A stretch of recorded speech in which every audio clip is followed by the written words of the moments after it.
In the halls where power wore gold and every silence carried the weight of dynasties, King Heir made the choice that would gut him from the inside out. He didn't cast aside Queen Soralia for betrayal or treason. He threw her away for something far more unforgivable in the eyes of an empire. She gave him no heir, no son to carry his name, no daughter to secure alliances, just years of empty cradles and whispers that grew louder with each passing season. So when Lady Varel walked into his world promising not just passion, but legacy itself, he took her hand and sealed his fate. Because in kingdoms built on bloodlines, a king without an heir is already a dead man walking. Stick around till the end of this story. You're going to want to see how far a man can fall when he chooses the crown over everything else. And if this hits different, smash that like button and drop your city in the comments. Let me know where you're watching this empire crumble from. The marble chamber held the cold like a tomb. Soralia stood in the center of it, her spine straight as a sword, her hands folded at her waist, and her eyes fixed on the man who had just destroyed her entire world with a handful of words dressed up as necessity. King Heir sat on his throne, and even from 20 paces away she could see the tension in his jaw, the way his fingers gripped the armrests like he was holding on to something slipping away. He wouldn't look at her. Hadn't looked at her straight on in months, maybe longer, and that told her everything she needed to know about the kind of man he'd become. Behind him, half hidden in the shadows cast by the towering stone pillars, Lady Varel watched with eyes that gleamed like a wolf spotting blood in snow. She wore green silk that clung to curves. Soralia had seen admired by every man in court, and her smile was small, private, the smile of someone who'd already won and was just waiting for the losing side to figure it out. Heir cleared his throat. The sound echoed in the emptiness. "You understand why this has to happen," he said. His voice carried the practiced cadence of a king making a decree, but underneath it she heard something else. Guilt, maybe, or just exhaustion from carrying the weight of a choice he'd already made in his mind weeks ago. Soralia didn't flinch. She'd learned early in her marriage that showing weakness in Valtharion was like bleeding in shark-infested waters. The nobles would circle, the whispers would start, and once they started, they never stopped. "I understand that you've made your decision," she said. Her voice came out steady, calm, and she watched something flicker across Aaron's face. Surprise, maybe, that she wasn't screaming or begging, that she wasn't giving him the scene he'd probably rehearsed responses for. "The kingdom needs an heir," he said, and now he did look at her, his eyes hard and defensive like a man justifying something he knew was rotten at the core. 5 years, Soralia. 5 years and nothing. The noble houses are restless. The alliances are fraying. Every day without a successor is a day this empire moves closer to civil war. "So you'll replace me," she said. Not a question. A statement of fact delivered with the flatness of someone reading yesterday's weather report. "I'll do what needs to be done." Behind him, Varel's smile widened just a fraction. Soralia caught it in her peripheral vision and felt something cold and sharp settle in her chest. Not heartbreak. She'd worked through that particular emotion alone in her chambers over the past 6 months while Heir had stopped coming to her bed. This was something else. Clarity, maybe. The kind you get when all the lies finally fall away and you see the truth standing naked in front of you. "And what about what needs to be done for me?" she asked. "Do I get a say in being erased from history?" Aaron shifted in his throne. "You'll be provided for," he said. "The northern estates are yours. Full household, staff, and allowance that will keep you comfortable for life. You'll want for nothing, except my title, my name, my place." "Your place," Aaron said, and his voice hardened, "is whatever serves the empire best. That's what we both swore when we took these crowns. Service above self. The realm before personal comfort." Soralia let out a sound that wasn't quite a laugh. "Funny how that oath only seems to apply to me," she said. "You're keeping your crown, your power, your throne. I'm the only one being asked to sacrifice everything for the good of the realm. Because you haven't given me a choice," Aaron snapped. And there it was, the anger underneath all that royal composure. 5 years, Soralia. 5 years, and every physician in the kingdom examining you, every herb and remedy and prayer, and nothing. What was I supposed to do? Watch the empire tear itself apart waiting for something that's never going to happen? The words hit like hammers, but Soralia didn't move. She'd known they were coming, had heard variations of them whispered behind closed doors and in the careful silences that followed her entrance into any room. The barren queen, the empty womb, the failure who couldn't give the king what every tavern girl and farmer's wife seemed to manage without even trying. "You could have stood by me," she said quietly. "You could have faced it together instead of throwing me away the moment a younger option presented herself." "This isn't about Varel," Aaron said, but his eyes slid sideways toward the woman in green silk, and Soralia saw the lie written across his face in letters 10 feet tall. "Everything's about Virele now," Soralia said. "She's your solution, your fresh start, your proof that the problem was never you." The chamber went silent. Even the torches seemed to burn quieter, as if the flames themselves were holding their breath. Virel took a step forward, her silk dress whispering against stone, and when she spoke, her voice was honey poured over broken glass. "Perhaps, my lady," she said, and the title dripped with mockery, "you might consider that some women are simply better suited to certain duties than others. It's not a failing. It's merely the truth of nature." Soralia turned to look at her full on for the first time. Virel was beautiful, no question about that. Youth and curves and eyes that promised things men like Aaron had probably dreamed about in the dark. But underneath the beauty, Soralia saw something else. Ambition without conscience, hunger without restraint. The kind of woman who'd step over bodies to get what she wanted and sleep perfectly well afterward. "Nature," Soralia repeated. "Is that what you call it when you seduce a married king and convince him to destroy his vows?" "I call it adapting to circumstances," Virel said smoothly. "Something you apparently never learned to do." "Enough," Aaron said, but his voice lacked conviction. He looked tired suddenly, like a man who'd been running for days and just realized he'd been heading in the wrong direction the whole time. Soralia turned back to him. "When do I leave?" she asked. "Tomorrow at dawn," Aaron said. "We'll announce the separation as a mutual decision, for the good of the realm. No blame assigned." How generous. Soralia. His voice softened, just for a moment, and she heard an echo of the man she'd married 5 years ago, the one who'd looked at her like she was something precious instead of a political inconvenience. "I'm sorry it came to this." "No, you're not," she said. "You're sorry it's uncomfortable. You're sorry you have to look me in the eye while you do it. But you're not sorry you're doing it. If you were, we wouldn't be having this conversation." She turned and walked toward the doors, her footsteps sharp and clear in the silence. She kept her spine straight and her head high, because even if they were taking everything else from her, they couldn't have her dignity, not unless she handed it to them. "Soralia," Aaron called after her. She stopped but didn't turn around. "I hope you find peace," he said. She looked back over her shoulder, and when she spoke, her voice carried a weight that seemed to press down on the entire chamber. "I hope you find an heir," she said, "because if you don't, you'll have thrown me away for nothing, and that's something you'll have to live with every day for the rest of your life." Then she walked out, and the doors closed behind her with a sound like a coffin lid dropping shut. The northern estates sat 3 days' ride from the capital, tucked into hills that rolled away toward mountains no one had bothered to name. The main house was stone and timber, built for function rather than beauty, and the lands around it produced decent crops and enough livestock to keep the household fed through winter. It wasn't a prison exactly, but it wasn't freedom either. Soralia arrived in the rain, the kind of cold, penetrating drizzle that soaked through wool and leather and settled into your bones like a prophecy of harder days coming. The household staff lined up to greet her, faces carefully neutral, bodies bent in bows that showed respect without warmth. The head of house was a woman named Mara, somewhere past 50, with iron gray hair pulled back tight enough to make your scalp hurt just looking at it. She had the kind of weathered face that came from years of hard work and harder winters, and her eyes were the color of slate. "My lady," Mara said, and dipped her head exactly as far as protocol demanded, and not an inch further. "We've prepared the east wing for your residence. I hope you'll find it adequate." "I'm sure it will be fine," Soralia said. She was too tired to care about the subtle insult of being given the wing, usually reserved for guests rather than the main chambers.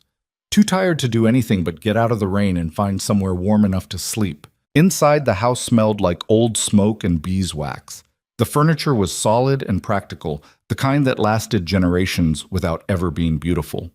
Soralia followed Mara up a staircase that creaked with every step and down a hallway lined with portraits of people she'd never met and would never know.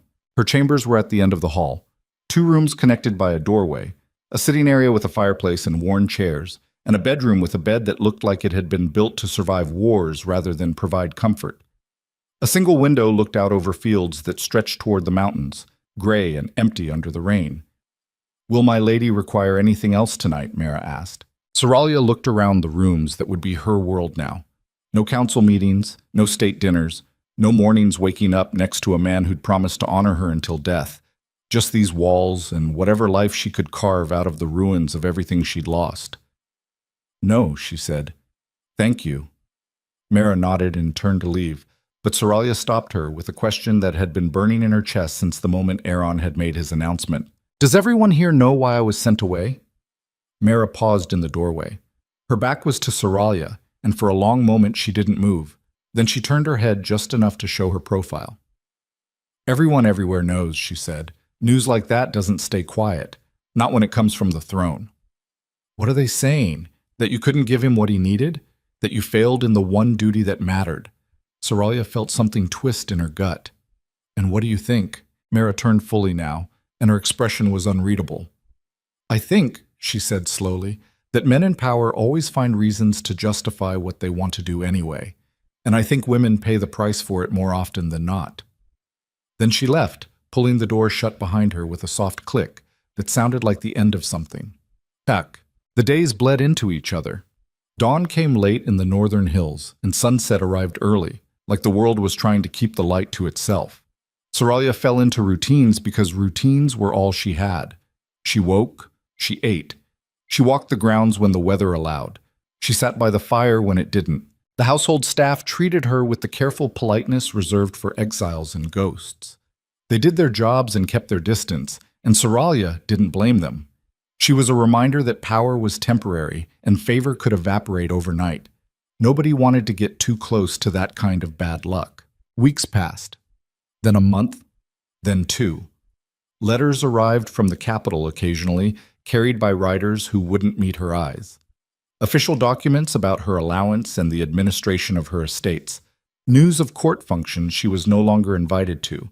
And once, a brief note from a cousin expressing sympathy in language so carefully neutral it might as well have been written by a lawyer. Nothing from Aaron. Not a word. But she heard about him anyway because the household staff talked and servants always knew everything before the nobles did. She heard that Werewolf had been installed in the queen's chambers, that she wore crowns now at state functions, that Aaron had begun introducing her to foreign dignitaries as his consort, skirting around the fact that they weren't married because dissolving a royal union required consent from the High Council, and Soralia hadn't given it. She heard other things too, whispers that came in fragments, pieces of a larger picture she couldn't quite make out. That the physicians had been called to examine Werewolf. That months were passing without announcement. That the same noble houses who'd pushed Aaron toward a new consort were starting to ask uncomfortable questions about when exactly this promised heir was going to arrive. Soralia filed those whispers away like weapons she might need later. She didn't know what she was going to do with them yet. Didn't even know if there was anything she could do from exile in the northern hills. But she held on to them anyway, because they were all she had that felt like leverage.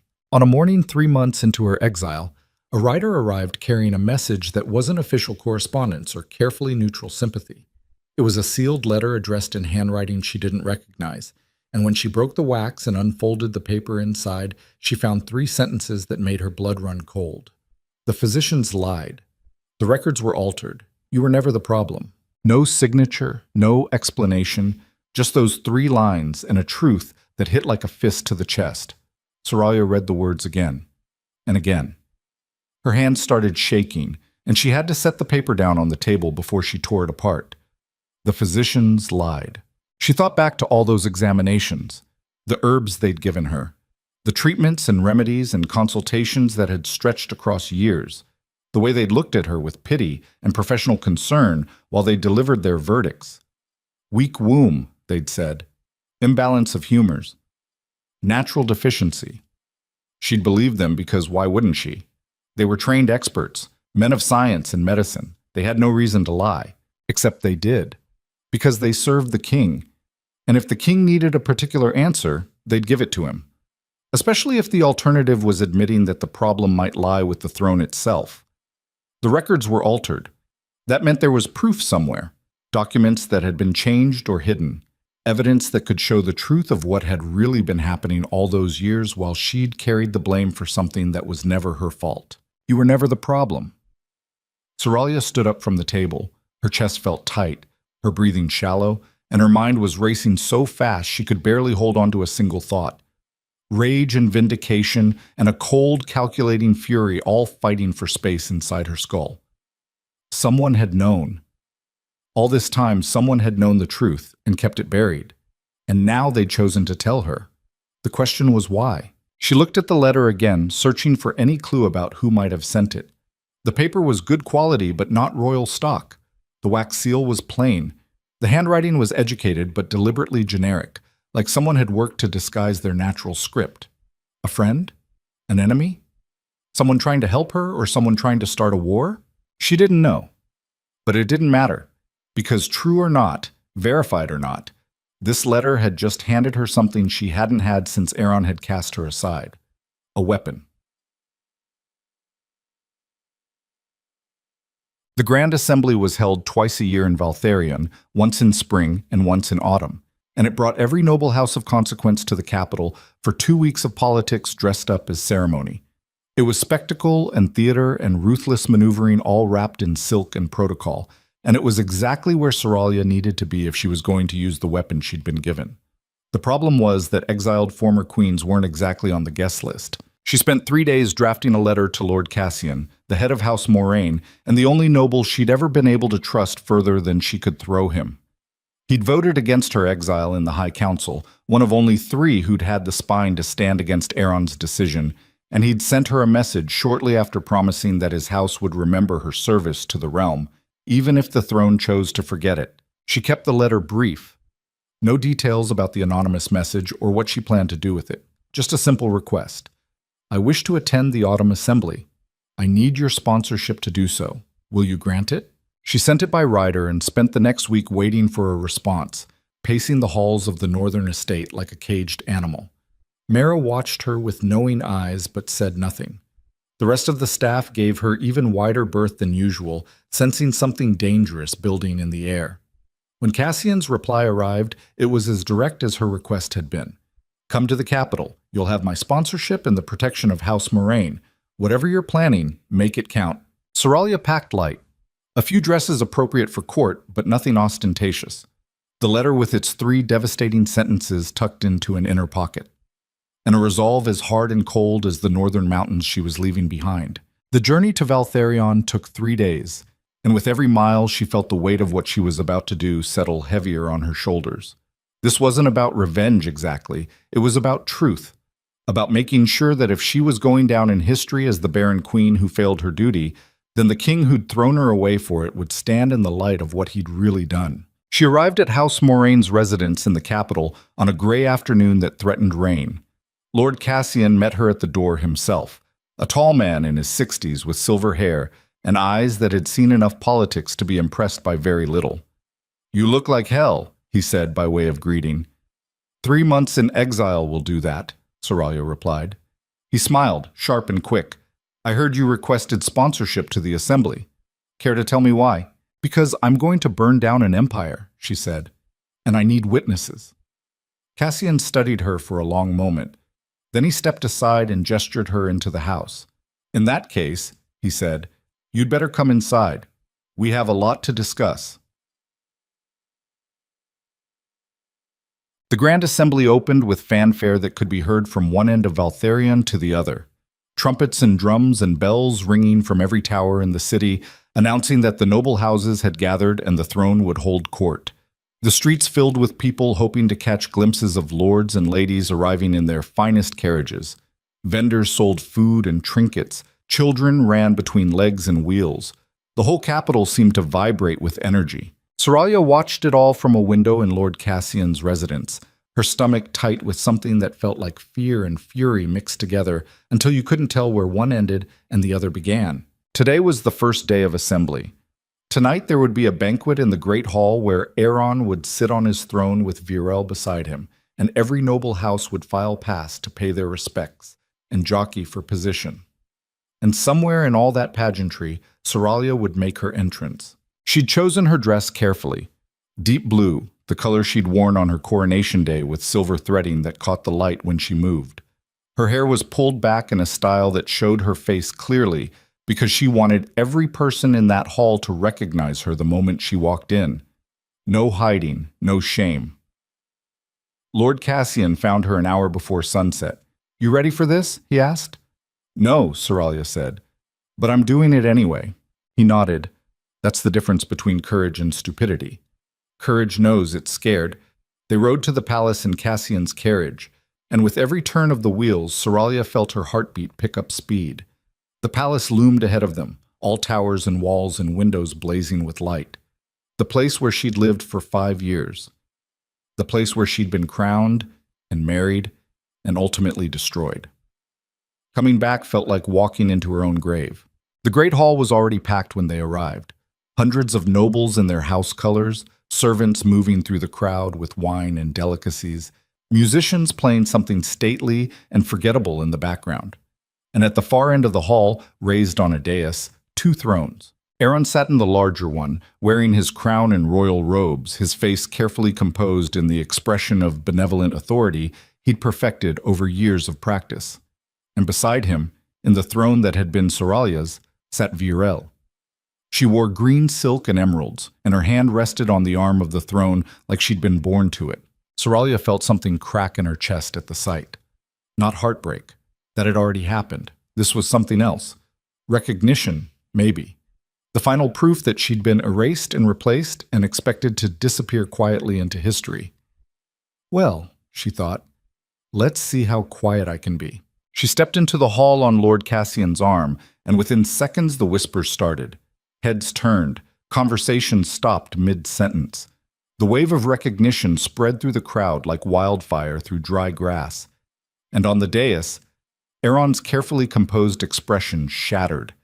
He half rose from his throne, his hand gripping the armrest so hard his knuckles went white. Beside him, Virel's perfect smile froze on her face like ice. Soralia walked forward through the crowd. People parted for her, their eyes wide and hungry for whatever was about to happen. She kept her spine straight and her chin up, moving with the same regal bearing she'd carried when this hall had been her domain. She reached the base of the dais and stopped. The hall had gone so quiet you could hear torches crackling. Aeron found his voice first. "Soralia," he said, and it came out rough, strangled. "What are you doing here?" Attending the assembly, she said calmly, "As is my right as a noble of the realm, Lord Cassian was kind enough to sponsor me." "This is," Aeron started, then stopped, clearly trying to find words that wouldn't make him sound like a tyrant in front of half the kingdom's power structure. "This is inappropriate." "Is it?" Soralia asked. "I wasn't aware that being cast aside stripped me of my right to participate in the governance of the realm. Unless there's a new law I haven't heard about." Murmurs rippled through the crowd. Aeron's jaw clenched, and she saw him struggling to maintain control of a situation that was slipping away from him faster than he could adapt. "This is not the time or place," he said tightly. "Actually," Soralia said, "I think this is exactly the time and place. Because I've discovered something interesting, something I think everyone here should know." She reached into her pocket and pulled out the letter, but not the anonymous one. This was different. Official. With seals and signatures she'd spent the past week acquiring through Lord Cassian's connections and her own carefully deployed leverage. She held it up so the hall could see it. "This," she said, her voice carrying clear and strong, "is testimony from royal physicians. Sealed testimony that was supposed to remain confidential. Testimony that reveals the truth about why 5 years of marriage produced no heir." The hall erupted. Voices overlapping, questions shouted, nobles pressing forward to see better. Aeron stood fully now, his face pale, his hand dropping to his side. "Soralia," he said, and there was warning in his voice. Warning and fear. "Don't." She looked up at him, and in that moment, all the months of silence and exile and carrying blame that was never hers crystallized into something sharp and unforgiving. "The queen was never barren," she said, and her voice cut through the chaos like a blade. The physicians confirmed it repeatedly over 5 years of examinations. Every test, every consultation, the queen was capable of bearing children. The problem, she let the words hang in the air, watching Aaron's face drain of color, was never the queen at all. The hall went silent again, but this time it was different. This time it was the silence of a kingdom holding its breath before something massive collapsed. Verelle stood up from the throne, her face tight with fury. "This is slander," she hissed, "lies designed to undermine the king." "Is it?" Soralia asked, still looking at Aaron. "Then let the physicians be called. Let them testify before this assembly. Let them explain why their official records say one thing while their sealed testimony says another." Aaron's mouth opened, closed. He looked like a man drowning in plain sight. And in that moment, Soralia saw everything she needed to see.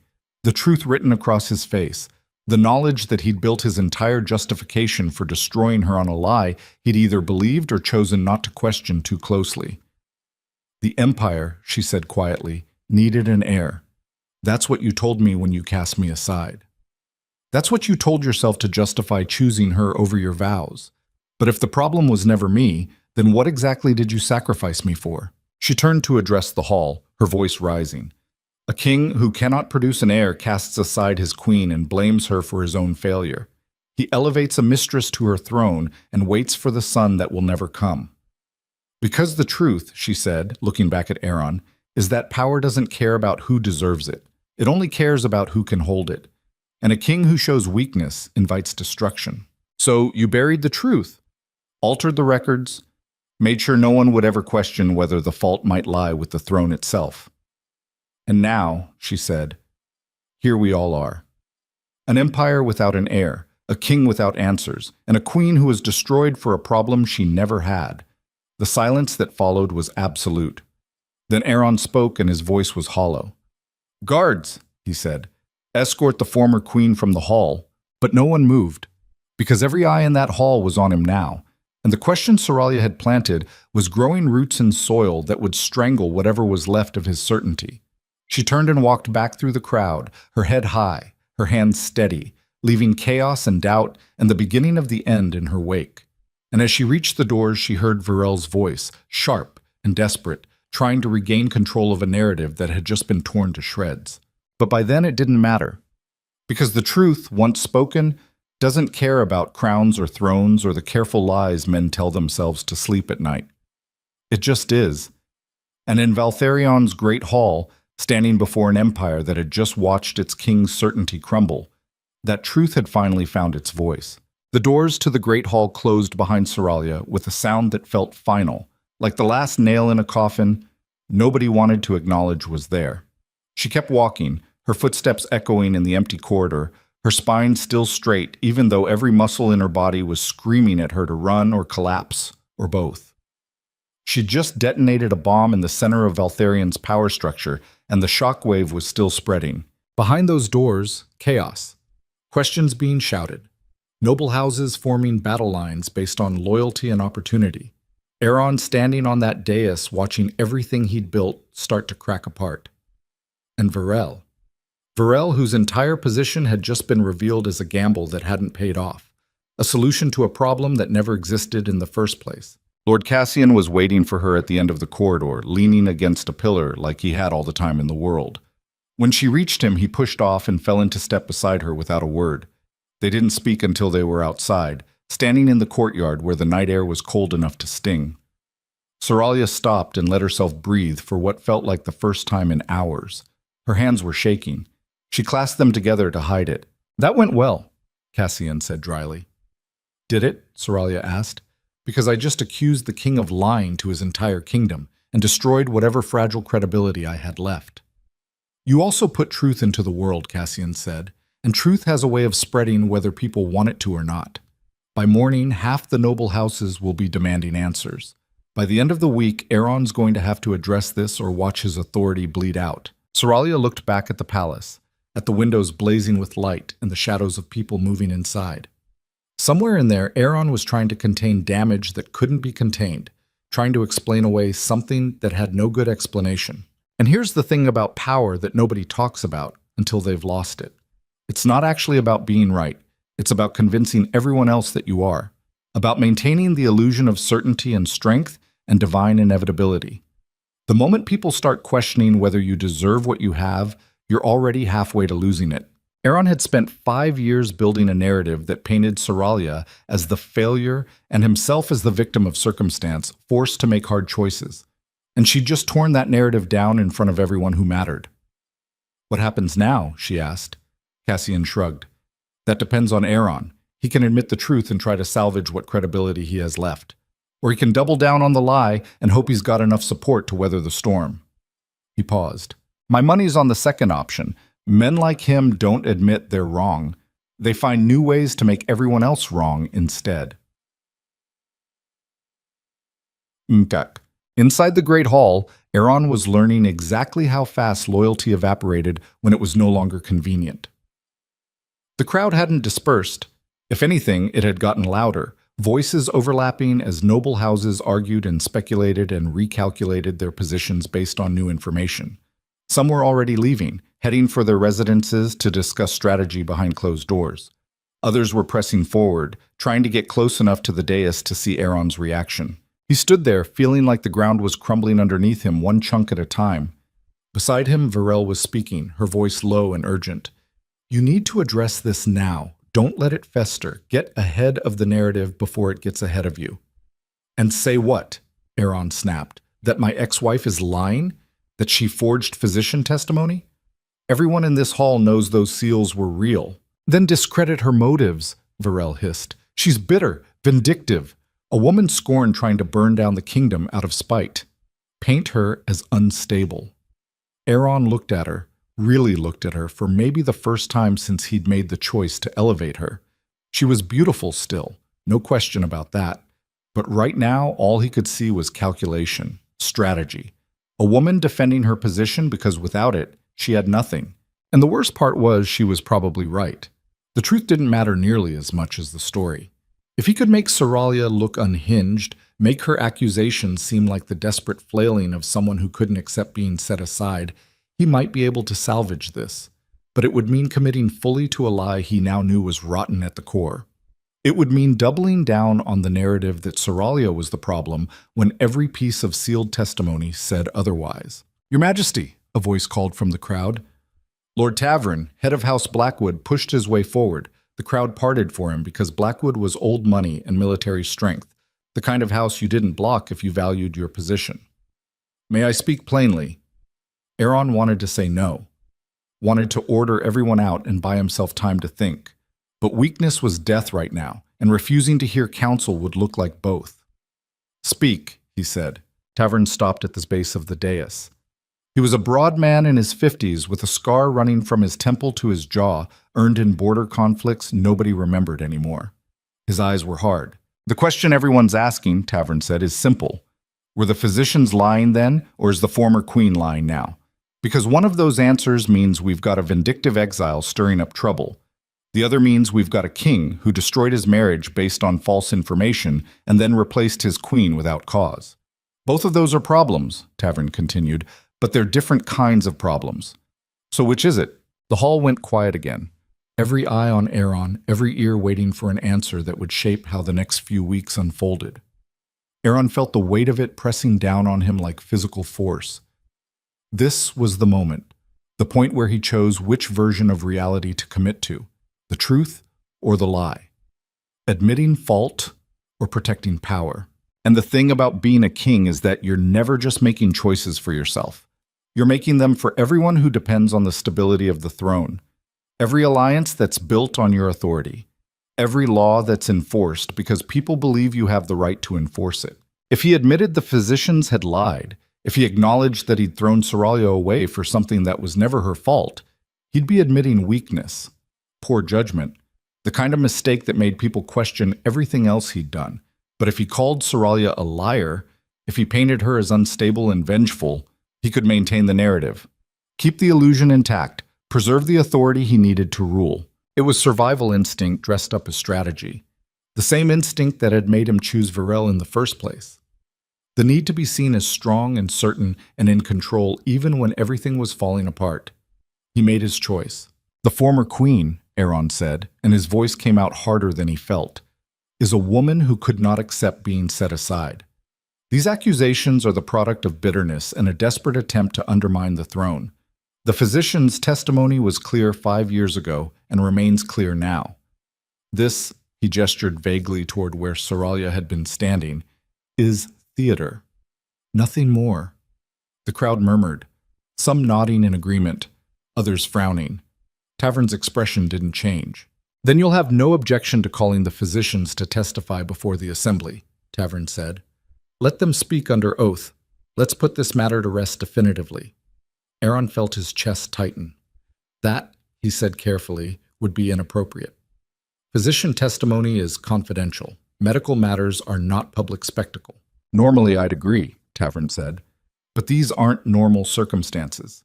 You've been accused of basing a significant political decision on false medical testimony. That's not a private matter. That's a matter of governance. If the physicians can confirm their original findings under oath before the assembly, it ends this controversy immediately. He paused. Unless there's some reason you don't want them to testify. It was a trap, and Aaron knew it. Refuse, and he looked like he was hiding something. Agree, and he risked the physicians breaking under pressure and admitting to what the sealed testimony already said. He needed time, space to figure out how to contain this before it consumed everything. I'll take your suggestion under advisement, Aaron said stiffly, but I will not be dictated to by accusations made in the heat of spectacle. This assembly will continue as planned. We have business to attend to beyond personal grievances. It was dismissal wrapped in authority, and most of the crowd took it as such. The noise level rose again as people turned to each other to discuss what they'd just witnessed. But Tavern stayed where he was, his eyes locked on Aaron's. I hope you know what you're doing, he said quietly, because lies have a way of outlasting the people who tell them. Then he turned and walked away, leaving Aaron standing on the dais with Werewolf beside him and the weight of his choice settling into his bones like poison. That night Aaron couldn't sleep. He lay in bed staring at the ceiling while Werewolf slept beside him, her breathing soft and even. The chamber was dark except for the faint glow of embers in the fireplace, and in that darkness all he could think about was Soralia's face as she'd stood in the great hall holding up that testimony. The certainty in her eyes, the absolute conviction that she was right and he was wrong. And the worst part was she probably was right. He'd never actually looked at the sealed testimony himself, had never demanded to see the full records. When the physicians had told him that Soralia was the problem, that her womb was weak or her humors were imbalanced or whatever medical language they'd dressed it up in, he'd taken them at their word. Because it was easier than questioning, because it gave him an answer that let him make the choice he'd already been thinking about making. Werewolf had been in his orbit for months before he'd officially set Soralia aside. Beautiful and attentive, and everything Soralia had stopped being after years of failed attempts at producing an heir. And when the physicians had given him medical justification for what he wanted to do anyway, he'd grabbed onto it with both hands. He'd told himself it was for the empire, for stability and succession, and all the things a king was supposed to prioritize above personal comfort. But lying here in the dark with the memory of Soralia's accusations still echoing in his head, he had to face something uglier. He'd wanted Werewolf, had wanted the fresh start and the promise of virility and the chance to prove that he wasn't the problem. And when opportunity presented itself wrapped in medical terminology, he'd taken it without looking too closely at whether it was actually true. That's the thing about power that nobody tells you when you're reaching for it. It doesn't just corrupt your actions, it corrupts your ability to see yourself clearly. You start believing your own justifications, start thinking that what's good for you must be good for everyone else too. Because if you're in charge, then your judgment must be sound. Your choices must be right. Until suddenly, they're not. And you're lying in the dark realizing you might have destroyed someone for a lie you chose to believe. Aaron rolled over and looked at Werewolf. She was beautiful even in sleep, her face relaxed and peaceful. They'd been together almost 4 months now and still no sign of the heir she'd promised. No pregnancy announcement, no physicians confirming anything except that these things took time. And if it took much longer, people were going to start asking the same questions about her that they'd asked about Soralia. The same questions that might have answers he really didn't want to face. He got out of bed and walked to the window. The capital stretched out below him, all darkness and scattered lights. Somewhere out there, Soralia was probably awake too, planning her next move. Because she'd come to that assembly for a reason, and exposing him wasn't the end of it. It was the beginning. She wanted something, revenge maybe, or vindication, or just to watch him burn the way he'd burned her. And the terrifying part was he wasn't sure he could stop her, not without making things worse, not without confirming every accusation she'd made by acting exactly like a guilty man trying to cover his tracks. He pressed his forehead against the cold glass and closed his eyes. This was what happened when you chose power over truth, when you built your authority on foundations you never bothered to inspect too closely. Eventually, someone pulled on the right thread, and the whole thing started unraveling. And by the time you realized what was happening, it was already too late to stop it. Malshkit. Morning came gray and cold. Aaron dressed in silence while Virel watched him from the bed, her eyes sharp and calculating. "You need to do something," she said. "You can't just let her accusations sit there without response." "I addressed it last night," Aaron said, adjusting his collar with more force than necessary. "You dismissed it. That's not the same as dealing with it." He turned to look at her. "And what would you suggest? That I haul the physicians before the assembly and hope they back up a story we both know might not be entirely accurate?" Virel's expression hardened. "So you're admitting it then? The physicians lied." "I'm admitting I don't know," Aaron snapped. "I'm admitting I took their word because it gave me an answer I needed. And now Soralia's put that answer in question, and I don't have a good way out." "Then create one," Virel said. "You're the king. You have resources she doesn't. Discredit her. Find something in her past she doesn't want exposed. Remind everyone that she failed to produce an heir regardless of whose fault it was. Make this about her inadequacy as a queen instead of about medical testimony." Aaron stared at her. "That's your solution. Destroy her worse than she's already been destroyed." "It's politics," Virel said coldly. "You don't win by being nice. You win by being willing to do what your opponent won't."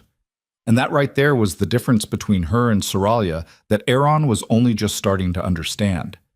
Soralia had fought for dignity even in exile, had kept her silence until she had something worth saying, had maintained a kind of integrity that probably should have made him respect her more. Virel would fight dirty and justify it as necessity, would sacrifice anyone and anything to maintain her position, would turn cruelty into strategy and call it strength. He'd chosen her because she was easy, because she promised him everything he wanted without making him question whether he deserved it. And now he was waking up to exactly what kind of person that choice had bound him to. "I'll handle it," he said shortly. "You just focus on making sure we have an heir sooner rather than later. Because if we don't, none of the rest of this matters anyway." He left before she could respond, heading for the council chamber where his advisors were already waiting. They stood when he entered, their faces carefully neutral, reading the room, trying to figure out what position to take based on which way the wind was blowing. Lord Merrick spoke first. "Your Majesty, the Assembly is demanding clarification about last night's events. Several houses have requested formal hearings to examine the former Queen's accusations." "Denied," Aaron said flatly. "We don't conduct royal business based on the grievances of bitter exiles." "With respect," Merrick said carefully, "the former Queen presented sealed physician testimony. That's not just a grievance, that's documentary evidence of potential misconduct. Documentary evidence of confidential medical records being leaked," Aaron corrected, "which is a violation in itself. I want an investigation into how those documents came into her possession, and I want it made clear that sealed testimony taken out of context is not grounds for disrupting the governance of this empire." The advisors exchanged glances. One of them, Lord Hastings, cleared his throat. "And if the investigation reveals that the testimony is accurate," he asked, "what then?" Aaron looked at him. "Then we'll address it at that time. But until then, I expect the Assembly to focus on the business we gathered to conduct. Trade agreements, border security, tax reform. The actual work of running an empire instead of entertaining conspiracy theories from disgraced former royals." It was bravado, and everyone in that room knew it. But it was also authority, and authority was all he had left to work with. If he could keep the narrative focused on Soralia's methods instead of her claims, he might be able to weather this. Might. The meeting continued for another hour, covering policy matters that felt impossibly trivial compared to the crisis brewing underneath everything. When it finally ended, Aaron returned to his private chambers and found a message waiting for him, unsigned, sealed with plain wax. He broke it open and read 3 sentences that made his blood run cold. The physicians will testify if called. They will tell the truth. You should prepare accordingly. He read it twice, then burned it in the fireplace and watched the paper curl and blacken and turn to ash. Someone was moving pieces on a board he couldn't see. Someone wanted him exposed and broken, and they were patient enough to do it piece by piece instead of all at once. This wasn't just Soralia. This was bigger, organized. Someone with access to sealed records and leverage over royal physicians and the patience to orchestrate a king's downfall. Aaron stood there watching the flames consume the evidence of his latest problem and felt the ground continue to crumble beneath his feet. Because here's what you learn when power starts slipping away. It doesn't happen all at once. It's not a dramatic collapse that you can point to and say that's when everything fell apart. It's erosion. Small pieces breaking off. Cracks spreading through foundations you thought were solid. People who used to be loyal suddenly reconsidering their positions. And by the time you realize how bad it's gotten, you're already past the point where you can fix it. You can only choose how you're going down, fighting or surrendering, doubling down or coming clean. Aaron had already made his choice back in that great hall. He'd chosen the lie, chosen to protect his power at the cost of truth. And now he had to live with that choice and all the consequences that came with it, even if those consequences destroyed everything he'd built, even if they destroyed him. 3 days into the assembly, Lord Tavern called for a formal vote on whether to compel the royal physicians to testify before the full gathering of noble houses.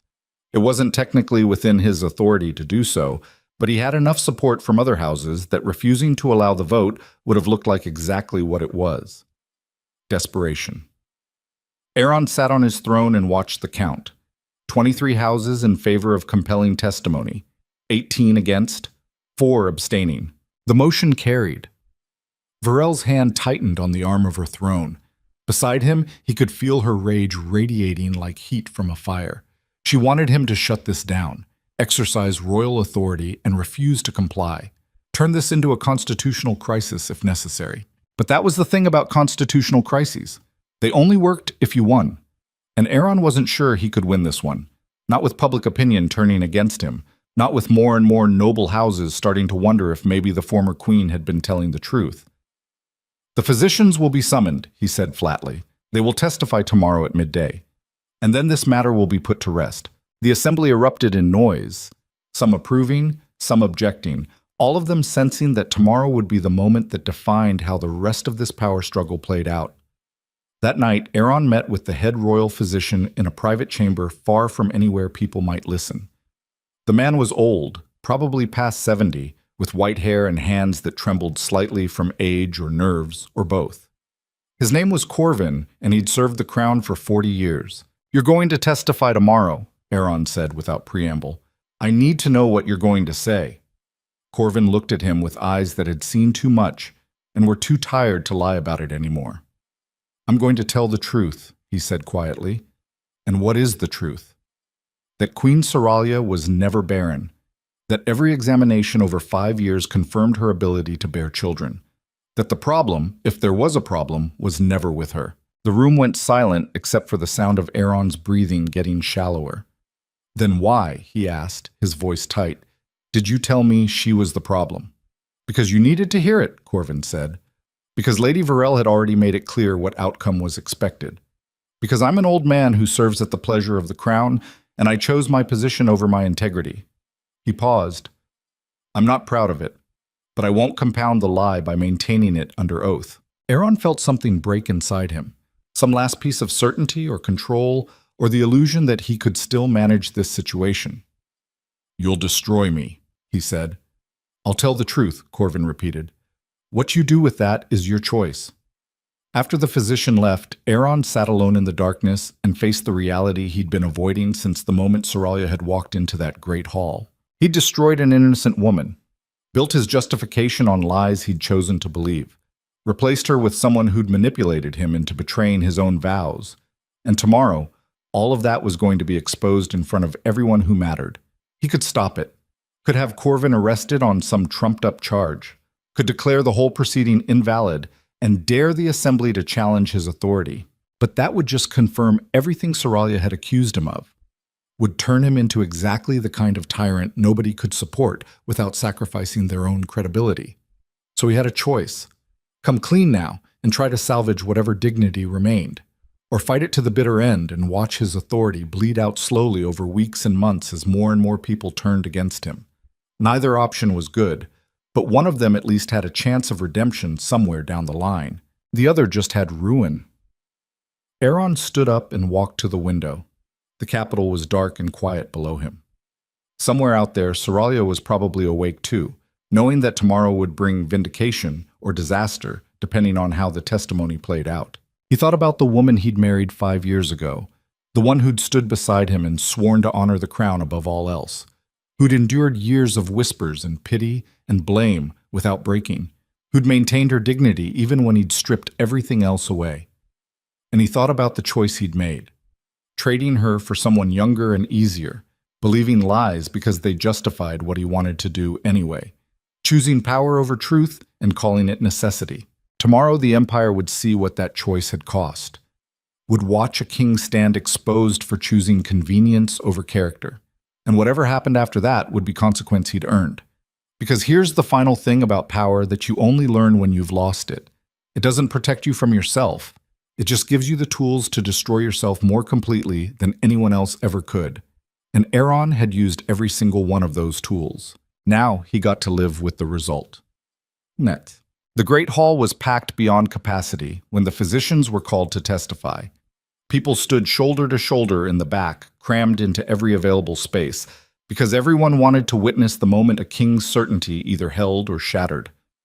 Aaron sat on his throne with Virel beside him, and for the first time since he'd elevated her, he wished she wasn't there. Her presence felt like accusation, proof of the choice he'd made and the lies he'd believed to justify it. The assembly speaker called the proceedings to order. The crowd quieted. And then Corvin was brought forward, looking small and old and somehow resolute despite the weight of what he was about to do. He was sworn in, asked to state his name and position. Then Lord Tavern, who'd been chosen to lead the questioning, stepped forward. Master Corvin, Tavern said, you served as head royal physician during King Aaron's marriage to Queen Soralia. Is that correct? It is, Corvin said. His voice was steady. And during that time you conducted examinations to determine why the marriage had not produced an heir. Yes. What were your findings? Corvin took a breath. Over 5 years of examinations, every test and consultation confirmed that Queen Soralia was capable of bearing children. There was no physical impediment, no medical reason why she could not conceive and carry a child to term. The crowd erupted, voices shouting over each other. Aaron felt his hands grip the armrests hard enough to hurt. Tavern waited for quiet. Then why, he asked, were you reporting to the king that the queen was the problem? Because, Corvin said quietly, I was told what conclusion was expected, by palace officials, by those who made it clear that the crown needed a specific answer to justify certain decisions. Who specifically told you what conclusion was expected? Corvin hesitated. His eyes flicked toward the dais, toward Virel, then away. Lady Virel made it clear that if examinations continued to show no fault with the queen, alternative explanations would need to be found. She suggested that perhaps the issue was compatibility between the king and queen rather than individual failing. Which was, Tavern said, a diplomatic way of saying the problem might be with the king. It was a way of providing cover, Corvin said, a way of allowing certain decisions to be made without directly acknowledging what they meant. And you went along with this. I did, Corvin said, and for the first time his voice wavered. To my shame, I allowed political pressure to compromise my medical integrity. I reported findings that suggested the queen bore responsibility when the evidence showed otherwise. I helped construct a lie that destroyed an innocent woman's reputation and position. He turned to look directly at Aaron. I thought I was serving the crown. Instead, I was betraying everything I swore to uphold. The silence that followed was absolute. Every eye in that hall on Aaron, waiting to see how a king responded when his lies were laid bare before his entire empire. Aaron felt Virel's hand on his arm, felt her lean close to whisper something, but he couldn't hear her over the roaring in his ears, over the sound of everything he'd built collapsing around him. He stood, The movement was automatic, instinct taking over when thought failed. The testimony he started then stopped. Because what was there to say? The physician had spoken truth under oath, had admitted to lying before and explained exactly why, had named Werewolf as the source of pressure to provide convenient conclusions instead of accurate ones. Aaron looked out at the assembly, at faces watching him with everything from pity to condemnation to cold calculation about how to position themselves in whatever came next. And in that moment, he understood what Soralia had been trying to tell him back when he'd cast her aside. Power doesn't reward sacrifice. It devours it. He'd sacrificed truth for authority, had thrown away a woman who'd done nothing wrong, had built his justification on lies he'd chosen to believe because believing them was easier than facing hard questions. And now the power he'd been trying to protect was consuming him from the inside out. "Your Majesty," Tavern said quietly, "do you have any response to this testimony?" Aaron opened his mouth, closed it, looked at Varel, who was watching him with eyes that had gone flat and calculating. She knew what this meant for her, knew that if he admitted fault she'd be exposed as the architect of his worst decision, and he knew she'd burn the whole empire down before she let that happen. "I," Aaron said, and his voice came out hollow, "need time to consult with my advisors before addressing these allegations." It was retreat disguised as procedure. Everyone in that hall knew it. Tavern nodded slowly. Then perhaps he said, "We should adjourn until tomorrow. Give everyone time to consider what we've heard today." The assembly dissolved into noise again. People already forming groups to discuss and strategize, already figuring out which side to land on when the final accounting came. Aaron walked out through a side door, Varel beside him, and didn't stop until they were in a private chamber far from anyone who might listen. Then he turned on her. "You did this," he said. His voice shook with rage and something darker. Grief, maybe, for what he'd lost and what he'd become. "You manipulated the physicians, constructed the lie, and I was too blind or too willing to see it. I gave you what you wanted," Varel shot back. "You wanted her gone. You wanted me. You wanted a path forward that didn't require you to face uncomfortable truths about yourself. So I provided it, by destroying an innocent woman, by doing what you needed done and didn't have the courage to do yourself." She stepped closer, her voice dropping to something cold and dangerous. "Don't you dare blame me for choices you made willingly. I didn't force you to set her aside. I didn't force you to believe what the physicians said. You wanted a reason to choose me, and when you got one, you grabbed it with both hands. This is on you as much as it's on me." And she was right. That was the part that gutted him. She was absolutely right. He'd wanted out of a marriage that felt like failure, had wanted someone who made him feel powerful instead of inadequate. And when opportunity presented itself wrapped in medical justification, he'd taken it without questioning too deeply whether it was true. Because questioning would have required admitting he was choosing desire over duty, lust over honor. And kings weren't supposed to be ruled by those things. Except he was. Had been all along. He'd just been better at lying to himself about it than he'd been at lying to everyone else. "What do we do now?" he asked quietly. "We fight," Varel said. "We discredit Corvin, claim he's senile or being manipulated. We turn this into doubt about the testimony instead of acceptance of it. We make Soralia look vindictive enough that people question her motives even if they believe her claims. We lie harder. We survive," Varel corrected. "Because the alternative is losing everything, and I didn't claw my way to this position just to watch it collapse because an old man grew a conscience." Aaron looked at her and saw clearly for the first time what he'd bound himself to. Ambition without limits, survival without ethics.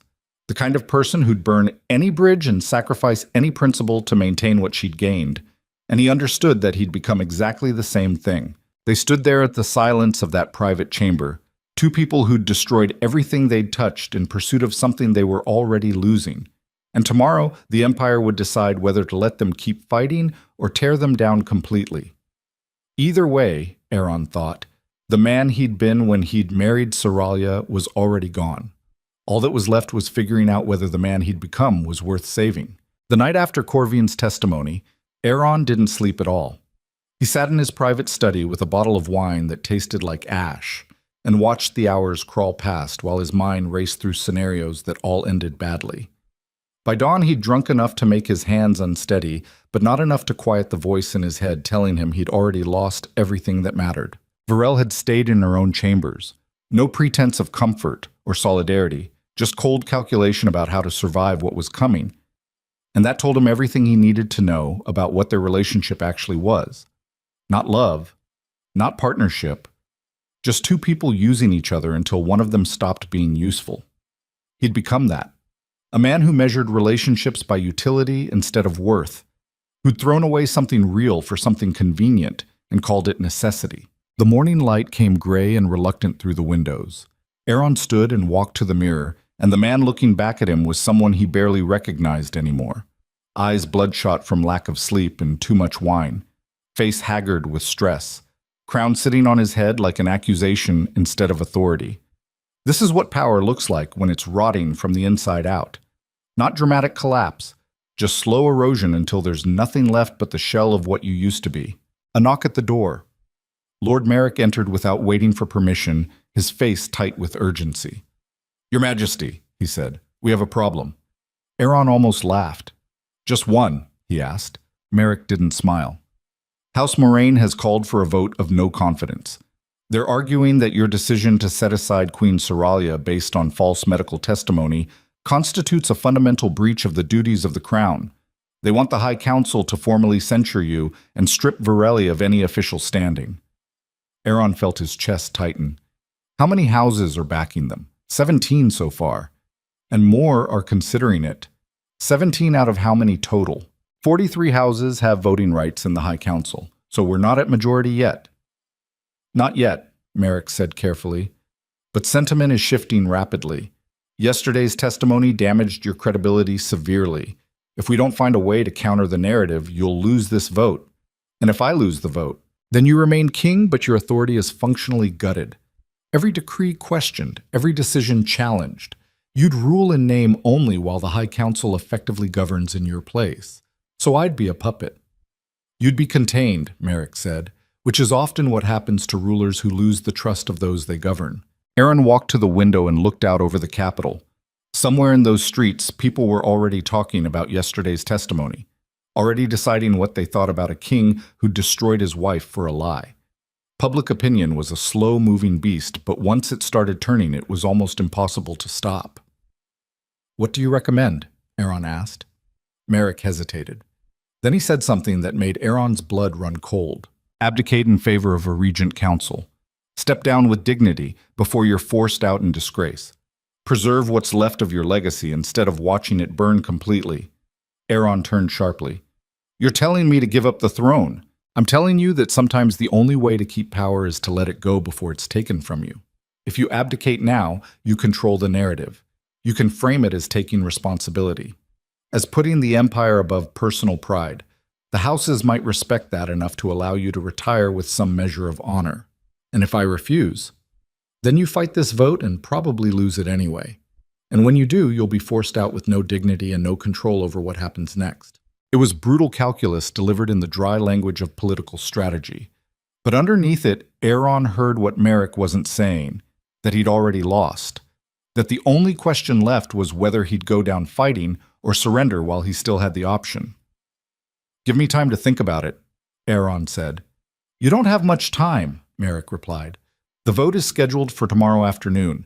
Whatever you're going to do, you need to decide soon." After he left, Aaron stood alone in the silence and felt the weight of everything pressing down on him like physical force. This was the end. Not the dramatic finale he might have imagined, just a quiet collapse into irrelevance. A king who'd sacrificed everything for power only to watch it slip away the moment he needed it most. And here's the thing about reaching the bottom that nobody tells you. It doesn't feel like revelation or catharsis. It just feels empty. Like you've been running towards something your whole life, and when you finally get there, you realize it was never worth having in the first place. He thought about Seralia. Wondered if she was watching this all unfold with satisfaction or pity or just cold indifference. Wondered if she'd planned it to go exactly this way, or if she'd just lit the match and let the fire spread on its own. Either way, she'd won.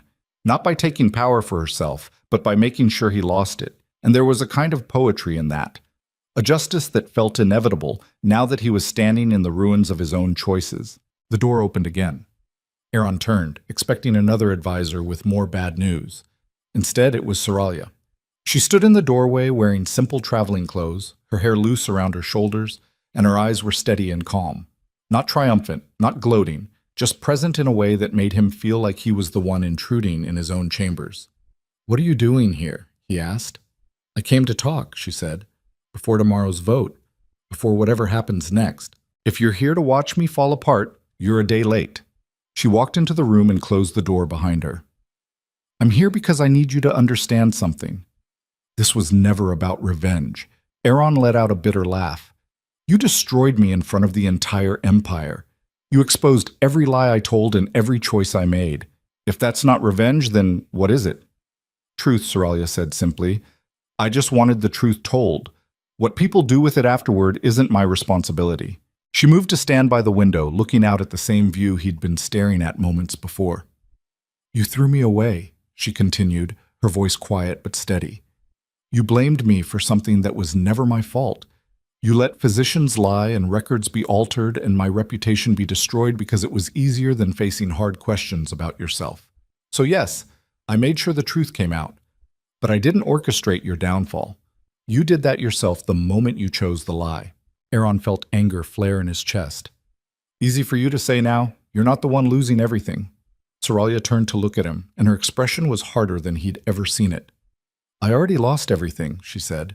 5 years ago when you decided I was disposable. The difference is, I lost it without deserving it. You're losing it because of choices you made freely and repeatedly. So don't stand there and act like you're the victim in this." The words hit like hammer blows.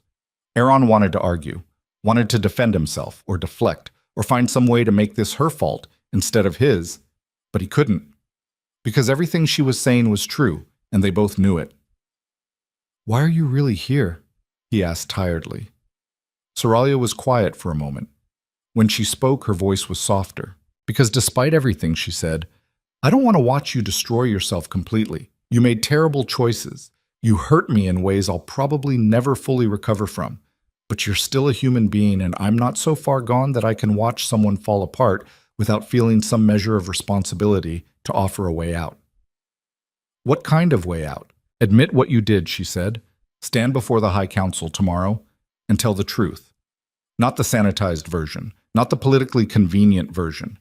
The actual truth about why you set me aside and what you knew or should have known about the physician's testimony. Take responsibility for the damage you caused." "And then what?" Aaron asked. "They strip me of authority anyway. They censure me and turn me into a figurehead. How is that better than fighting?" "It's better because you'd be choosing it," Soralia said. "You'd be taking control of the narrative instead of being controlled by it. And maybe, just maybe, you'd salvage some small piece of the man you used to be before power corrupted everything you touched." Aaron stared at her. "You actually think there's anything left to salvage?" "I think there could be," she said, "if you wanted it badly enough. But you'd have to be willing to let go of everything you've been clinging to. The pride, the justifications, the need to be seen as strong and right and untouchable. All of it." She paused. "The question is whether you're capable of that kind of honesty, or whether you'd rather go down fighting for a crown that's already slipping off your head." Before Aaron could respond, the door burst open. Varel stood there, her face flushed with anger and something that looked like panic. "What is she doing here?" Varel demanded. "Talking," Soralia said calmly. "Something you might want to try instead of scheming." Varel's eyes went cold. "You need to leave, now, before I have the guards remove you." "On what grounds?" Soralia asked. "I was invited into these chambers by someone who still technically has the authority to invite guests. Or has the High Council already stripped him of that particular privilege?" Varel looked at Aaron. "Are you going to let her talk to me like that?" And there it was. The fundamental dynamic that had defined his relationship with Varel from the start. Her demanding that he choose her, defend her, validate her position by attacking anyone who challenged it. He'd done it before without thinking, had backed her against advisors and nobles and anyone else who questioned whether she belonged where she'd clawed her way to. But standing here now, watching her fury and Soralia's calm, he saw the pattern clearly for the first time. Varela didn't want a partner. She wanted a weapon, someone who'd fight her battles and take the hits while she stayed clean and protected. And he'd been willing to be that weapon because it was easier than admitting he'd made a mistake elevating her in the first place. "I think," Aaron said slowly, You should hear what she has to say." Varel's expression went from fury to something darker. Betrayal, maybe. Or just the cold realization that her leverage was disappearing. "After everything I've done for you," she said, her voice low and dangerous. "After everything I sacrificed to be here. You're choosing her." "I'm not choosing anyone," Aaron said. "I'm just tired of lying." Varel stepped closer.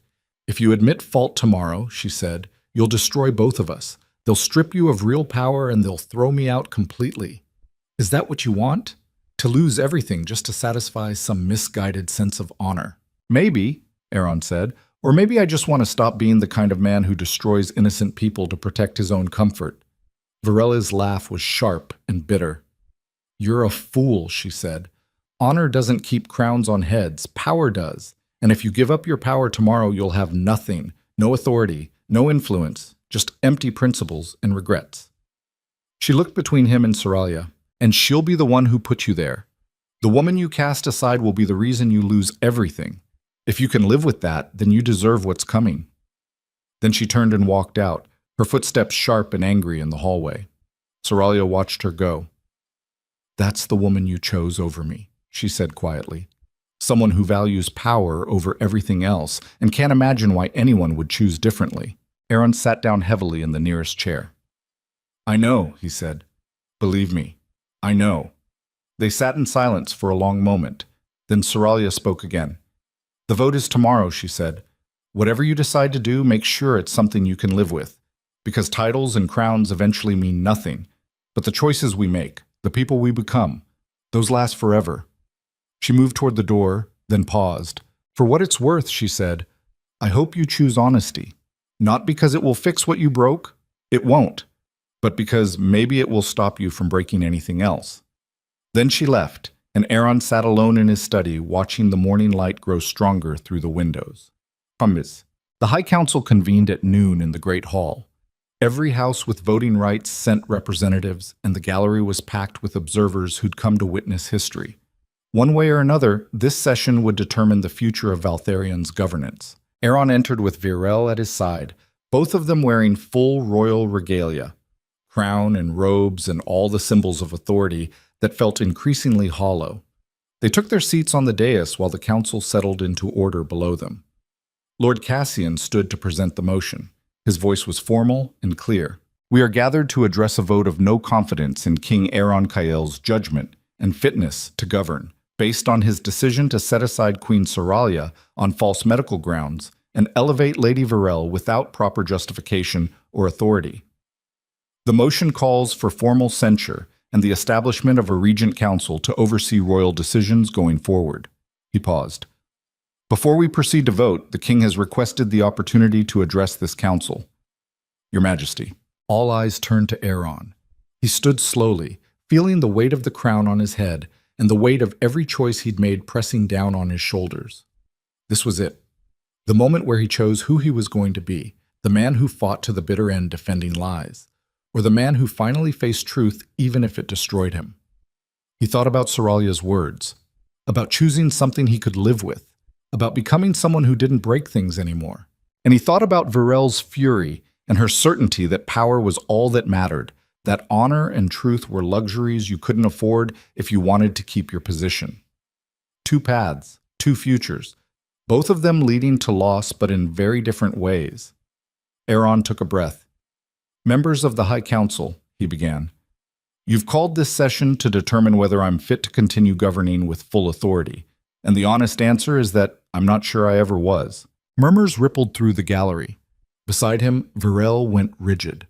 5 years ago, I set aside my wife based on medical testimony that I now know was compromised. I was told that Queen Soraya was the reason we had no heir, and I believed it because believing it was easier than facing the alternative. It gave me justification to make a choice I already wanted to make for reasons that had nothing to do with the Empire's well-being. He looked directly at Corvin, sitting in the physician's gallery. Master Corvin testified yesterday that he was pressured to provide convenient conclusions rather than accurate ones. That pressure came from my household, from people acting on my behalf or in my interests. And while I didn't explicitly order him to lie, I created an environment where lying was the path of least resistance. The hall was silent now. every person hanging on his words.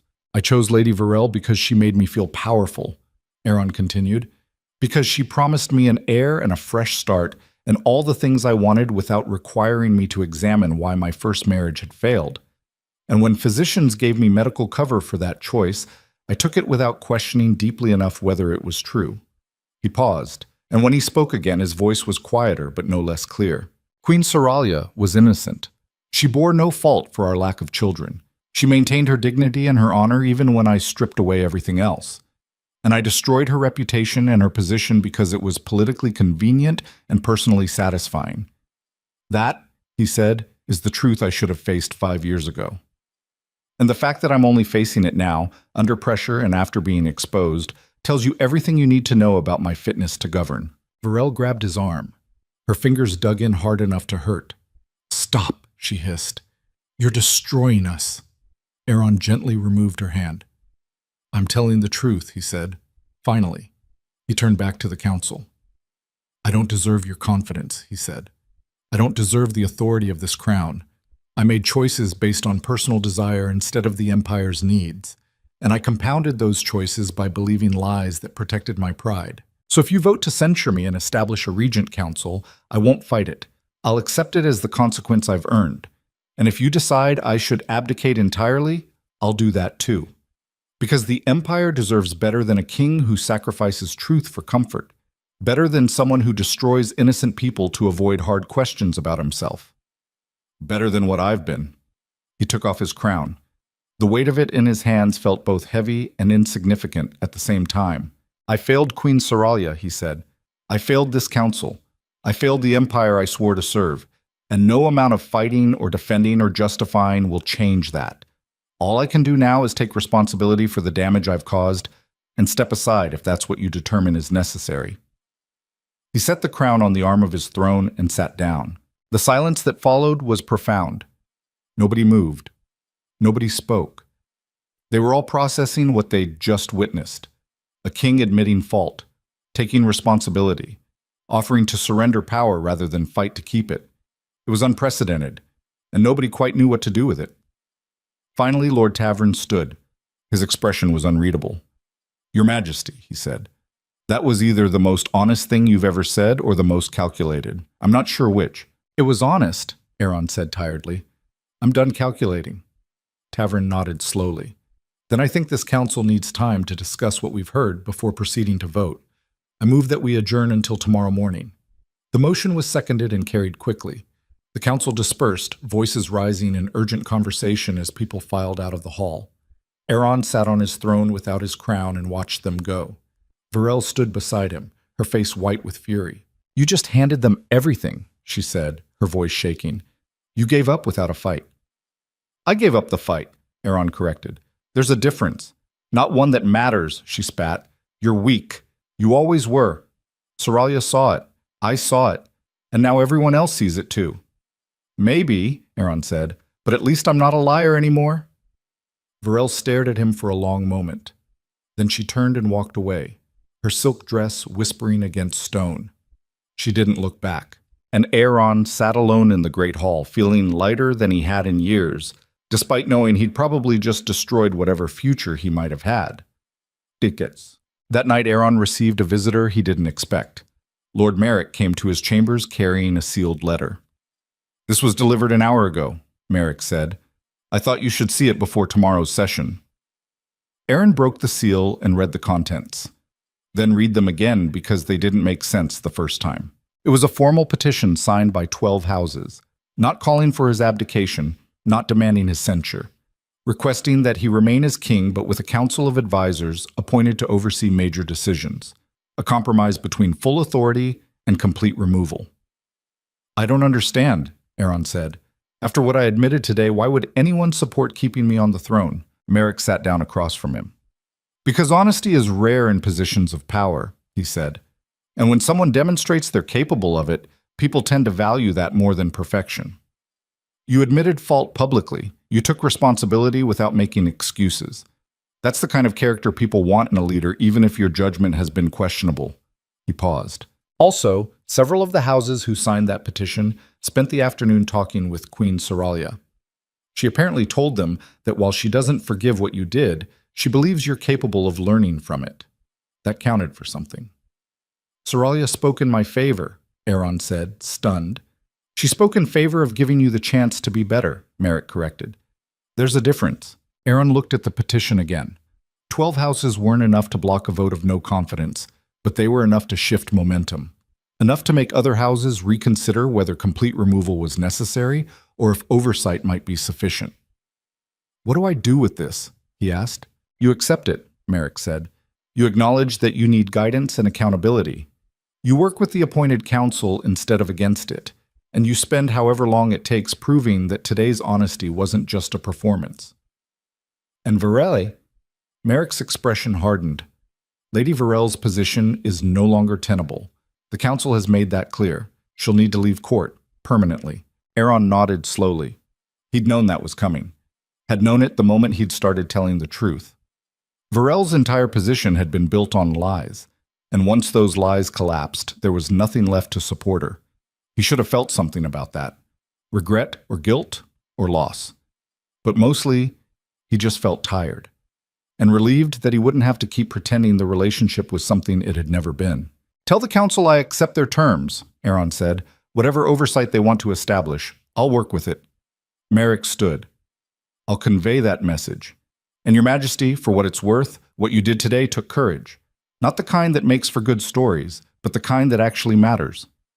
After he left, Aaron sat in the quiet of his chambers and thought about courage and honesty and all the things he'd sacrificed in pursuit of power. He'd lost Soralia, lost Varel, lost most of his authority and all of his certainty. He'd become someone he barely recognized and then had to tear that person apart in front of everyone who mattered. But somewhere in the wreckage, he'd found something he'd lost years ago without noticing. The ability to look at himself without flinching. It wasn't redemption. That would take years if it was even possible. But it was a start. The first step toward becoming someone who didn't destroy things just because they made him uncomfortable. Whether that was enough remained to be seen. Mad. The next morning, the High Council reconvened. Aaron entered without Varel, wearing his crown, but carrying it differently. Not as a symbol of absolute authority, but as a responsibility he was finally learning to take seriously. Lord Cassian presented the compromise proposal. A council of 5 advisors appointed by the High Houses to review and approve major royal decisions. Aaron would retain his title and ceremonial authority, but significant policy would require consensus with the Oversight Council. It was a cage wrapped in courtesy. A way of containing him without the humiliation of complete removal. The vote was 31 in favor, 9 against, 3 abstaining. The motion carried. Aaron stood and addressed the council one more time. I accept these terms, he said, and I accept the accountability that comes with them. I spent 5 years making decisions based on personal desire instead of the Empire's needs. This council has determined that I need oversight to prevent that from happening again. They're right. He paused. I also want to formally apologize to Soralia Kael, he said. She was wronged in ways that can't be undone. Her reputation was destroyed based on lies I chose to believe. Her position was stripped away to make room for a choice that served my ego instead of the realm. No apology can repair that damage. But she deserves to hear it said publicly. I was wrong. She was innocent, and I'm sorry. The council received this in silence. Then Lord Cassian spoke. Queen Soralia has declined to attend this session, he said, but she left a statement to be read if this council decided to retain you as king under oversight. He unfolded a paper and read, I accept the council's decision. I believe King Aaron is capable of governing responsibly if held accountable. I ask only that the Oversight Council ensure transparency in all matters of succession and medical testimony going forward so that no one else suffers what I suffered. Cassian folded the paper. She also requested that her title of queen be formally restored, not as active consort, but as recognition that it was wrongly stripped. The council has agreed to this request. Aaron felt something crack in his chest. Not relief, exactly. More like the recognition that even in victory, Soralia was more gracious than he'd ever been in defeat. The session concluded with formalities. The Oversight Council was named, procedures were established, and Aaron walked out of that hall, still technically king, but fundamentally changed. He found Soralia waiting in a small sitting room off the main corridor. She stood by the window looking out over the capital, and when she turned to face him, her expression was calm. "Thank you," Aaron said, "for speaking in my favor. You didn't have to do that." "I didn't do it for you," Soralia said quietly. "I did it because the Empire needs stable governance, and removing you completely would have created chaos. But don't mistake political pragmatism for forgiveness." "I don't," Aaron said. "I know what I destroyed. I know it can't be fixed." Soralia studied him for a long moment. Then she nodded. "Good," she said, "because the man who cast me aside 5 years ago needed to believe he could fix anything with the right words or gestures. The fact that you understand some things stay broken means maybe you've actually changed." She moved toward the door. "I'm returning to the Northern Estates," she said. "I have no interest in court life anymore. But I'll be watching. And if you slide back into the kind of choices that brought you here, I'll make sure everyone knows about it." Aaron nodded. "That's fair." Soralia paused in the doorway. "One more thing," she said. "Virel left the capital this morning, quietly, without drama. I thought you should know. Did she say anything?" "Just that she'd underestimated how much you were willing to lose," Soralia said. "I think she expected you to fight harder to keep what you had." Aaron looked at the woman he'd destroyed and the empty space where the woman he'd chosen had been. "I spent 5 years fighting to keep things that weren't worth having," he said. "I'm done with that." Soralia's expression softened slightly. "Then maybe there's hope for you after all," she said. Then she walked away, leaving Aaron standing alone in the sitting room with the weight of his crown and the knowledge of what it had cost him to finally learn how to wear it properly. 6 months later, Aaron stood in the council chamber working through trade agreements with the oversight advisors. It was tedious work. Every decision debated, every policy examined from multiple angles, the kind of slow, careful governance he'd avoided for years because it required patience and humility and the willingness to admit when he was wrong. But he was learning, slowly, how to listen instead of decree, how to consider consequences instead of just acting on impulse. How to be a king who served instead of ruled. It wasn't glorious, wasn't the kind of powerful authority he'd imagined when he'd first taken the crown, but it was honest. And honest was something he could live with. A messenger arrived with news from the Northern Estates. Soralia had opened a school for young women displaced by political marriages or cast aside by noble families, teaching them skills and providing resources to build independent lives. Aaron read the report and felt something like pride. Not for himself, for her. For the fact that she'd taken what was done to her and turned it into something that helped others instead of just nursing bitterness. That was strength. Real strength. The kind he was still learning to develop. He'd never have her back. Never repair what he'd broken. Never be the man she'd married 5 years ago before power had corrupted everything he touched. But maybe he could become someone different. Someone who made choices he could defend without lying to himself about why he was making them. Someone who measured his worth by the good he did instead of the authority he held. It wouldn't be enough. Would never be enough to balance the damage he'd caused. But it was all he had. So he kept working, kept learning, kept trying to be better than the man who'd thrown away everything that mattered in pursuit of something that turned out to be worthless. Because here's the final thing about power that you only learn after you've lost it and clawed your way back to some small measure of it.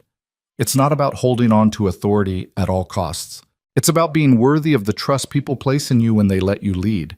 And earning that trust once you've destroyed it is the hardest thing you'll ever do. But Aaron was doing it.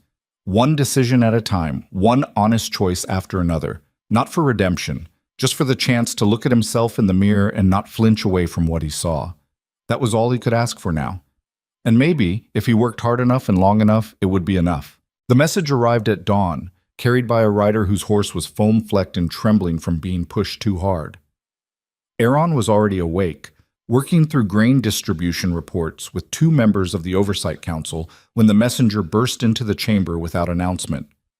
"Your Majesty," the man gasped, doubled over and struggling for breath. "The eastern border. House Blackwood has mobilized troops. They're moving toward the capital." The room went silent. Lord Kelmar, one of the oversight advisors, stood slowly. "How many troops?" 3,000 infantry, 500 cavalry, artillery wagons. The messenger straightened, his face pale. This isn't a border patrol. This is an army.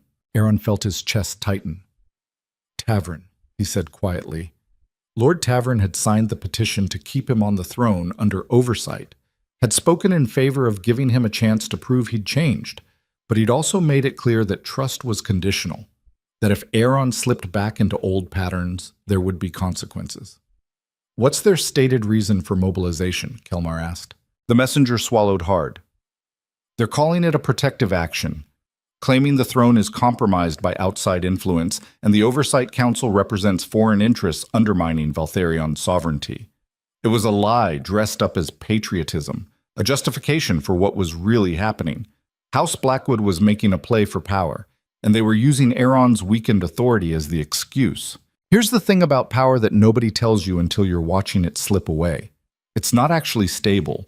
It's a constant negotiation between the person holding it and everyone else deciding whether to accept that arrangement. The moment enough people decide they don't accept it anymore, the whole structure collapses. Aaron had spent 6 months rebuilding credibility under oversight, learning to govern collaboratively instead of autocratically.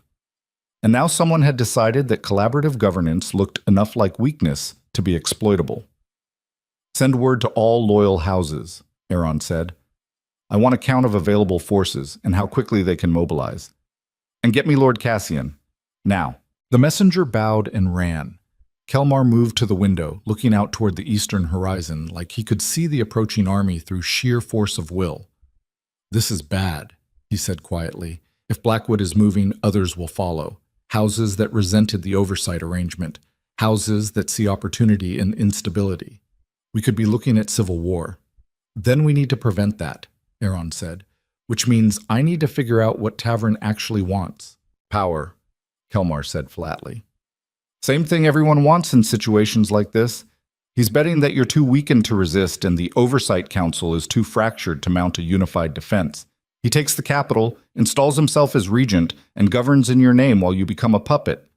Or he kills me and takes the throne outright. That too, Kelmar agreed.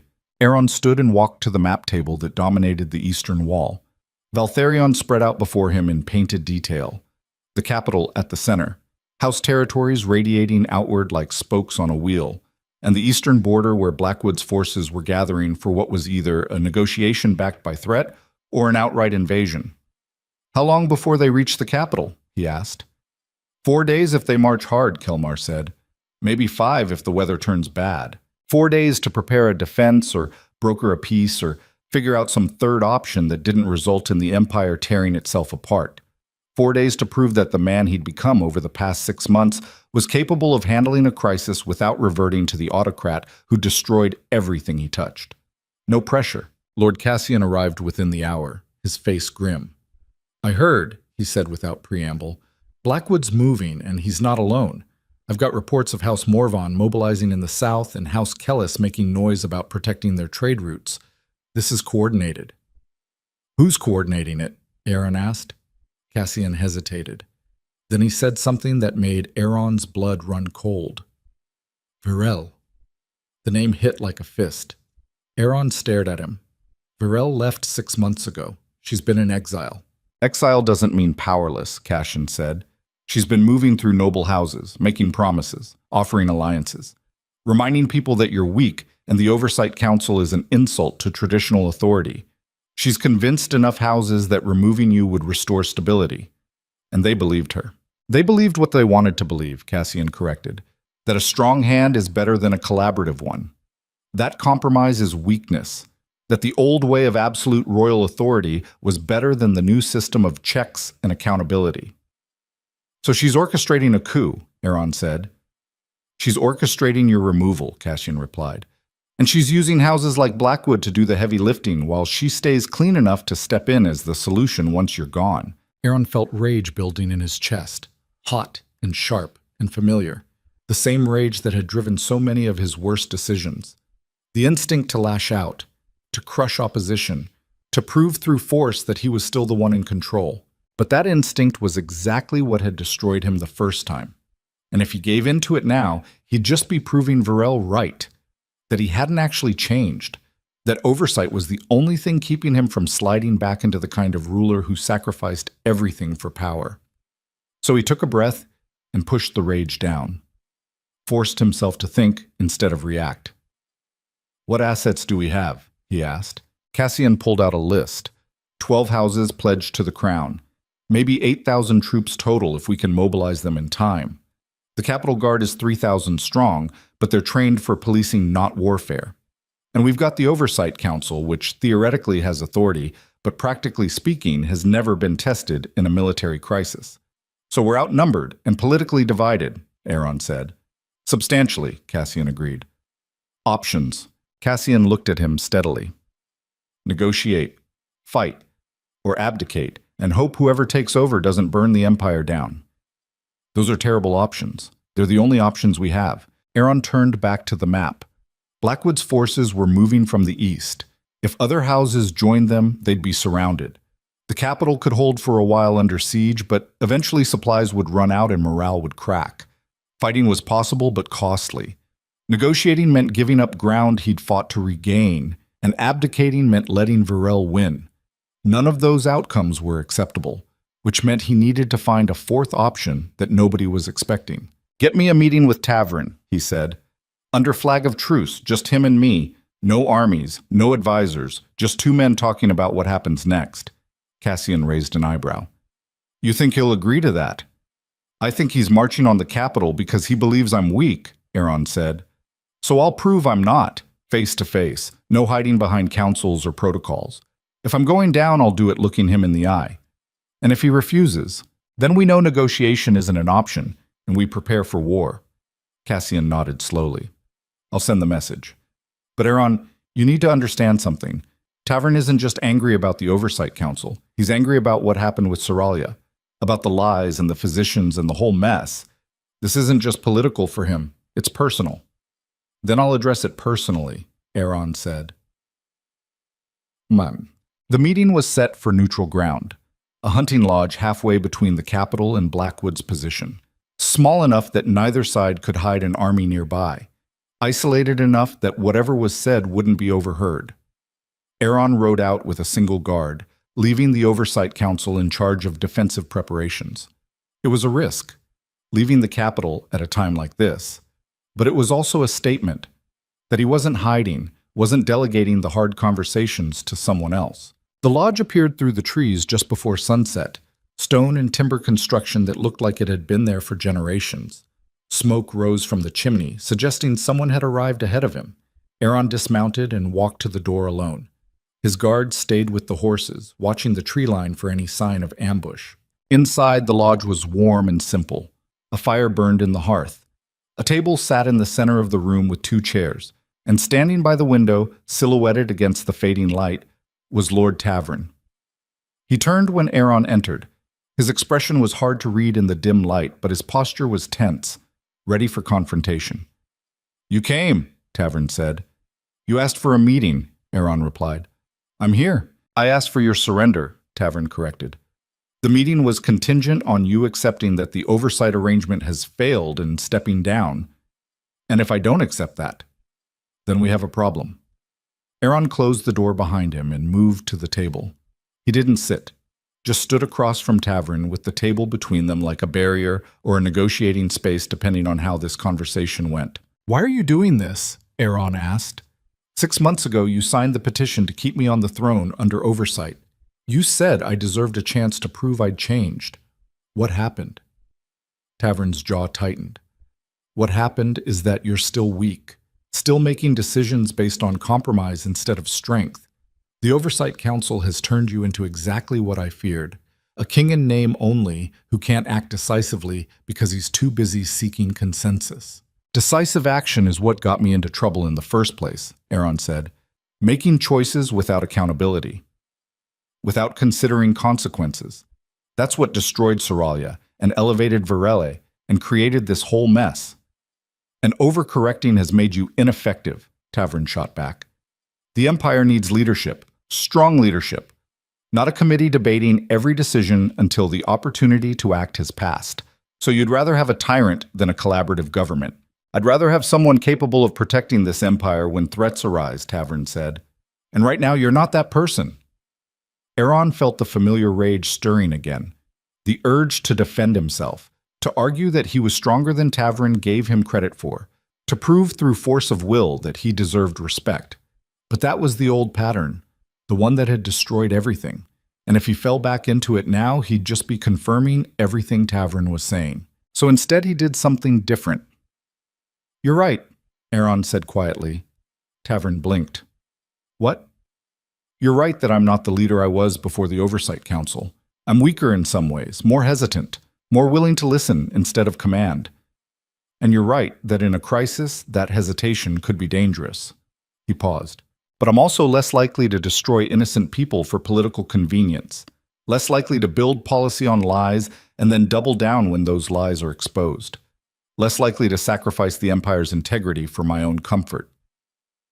So yes," he continued, "I'm a different kind of leader now, maybe a weaker one by some measures, but I'd rather be weak and honest than strong and corrupt, because corruption is what nearly destroyed this empire, not my willingness to share power." Tavrin stared at him. "That's easy to say when you're not the one facing down an army." "I'm facing down your army right now," Aaron said, "standing here without guards or threats or any leverage except the truth. If that's weakness, then so be it." The room fell silent. Outside, the wind picked up, rattling the windows. The fire crackled and shifted, sending shadows dancing across the walls.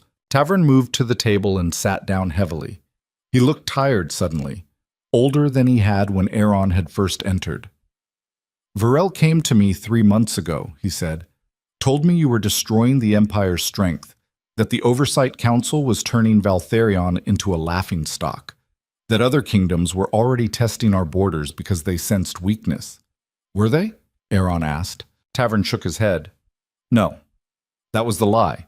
But it sounded true enough that I believed it, and she had others with her, other houses making the same arguments, promising that if we removed you and installed someone stronger, stability would return.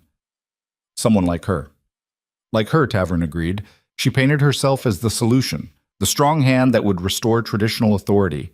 And I was angry enough about what you'd done to Soralia that I wanted to believe removing you was justice." "But it's not justice," Aaron said quietly. "It's revenge dressed up as patriotism." Tavrin looked at him. "Maybe," he said. "Or maybe it's recognition that you're not capable of leading this empire through real crisis. That when threats come, you'll hesitate and seek consensus and watch everything burn while you're still forming committees. And maybe you're wrong," Aaron said. "Maybe the real strength is in being able to admit fault and change, in building systems that don't depend on one person being infallible, in creating governance that survives mistakes instead of being destroyed by them." He sat down across from Tavrin. "Here's what I know," Aaron continued. "The old way of absolute authority led to me destroying Soralia based on lies. It led to physicians being pressured to provide convenient conclusions. It led to decisions made for personal gain being justified as political necessity. That system was broken. And the Oversight Council exists because I broke it. So, yes, I'm weaker now. I have less freedom to act unilaterally. But I'm also less likely to make the kind of catastrophic mistakes that require civil war to correct. If you want to remove me because you think I'm inadequate, fine. Make that case to the Empire. But don't let Varel use you to reinstall the exact system that created this crisis in the first place." Tavrin was quiet for a long time. When he finally spoke, his voice was low. "What would you do?" he asked. "If I stood down, if I pulled back my troops and told Varel the coup was off, what would you do differently?" Aaron had been thinking about this question for 4 days, ever since he'd learned about the mobilization and realized this moment was coming. "I'd expand the Oversight Council," he said. "Add more houses, including Blackwood. Make it truly representative instead of just a check on my worst impulses. I'd create mechanisms for peaceful transition of power so that if I ever do become the kind of threat you're worried about, there's a way to remove me that doesn't require marching armies on the capital. And I'd bring Soralia back." Tavrin's eyes widened. "What?" "Not as my consort," Aaron said quickly. "As an independent voice on the council. Someone who has every reason to hold me accountable and the credibility to do it effectively. Someone the Empire trusts more than they trust me. You'd give her power over you. I'd give her the ability to check me if I overstep," Aaron said. which is what the empire needs. Not a king who can't be questioned, a king who can be held accountable by people he's wronged. That's, Tavern started, then stopped. That's either the smartest political move I've ever heard, or the most self-destructive. It's honest, Aaron said, and honesty is all I have left. Tavern didn't agree to stand down immediately, but he didn't march on the capital either.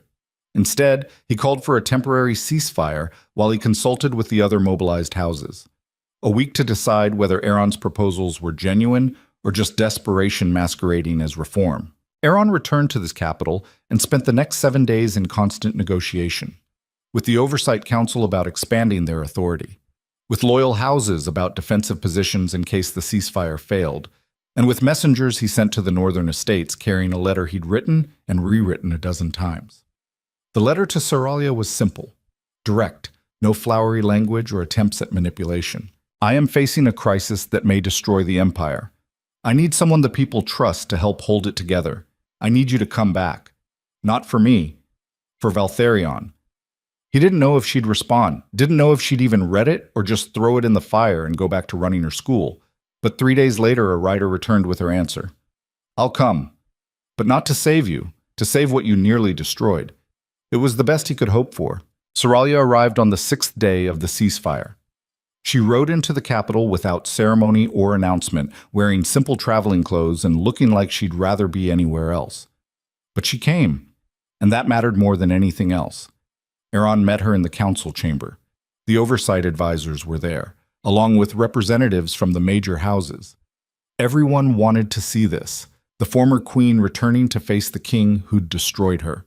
Seralia walked to the center of the room and looked at him with eyes that held no warmth but also no hatred. Just clear assessment of a situation she was choosing to involve herself in despite every reason not to. Tell me what you need, she said. I need you to join the Oversight Council, Aaron replied, as an independent voice with full veto authority over royal decisions. Someone who can stop me if I ever start sliding back into the kind of choices that brought us here. Why would I do that? Seralia asked. Why would I tie myself to cleaning up your messes? Because the alternative is civil war, Aaron said.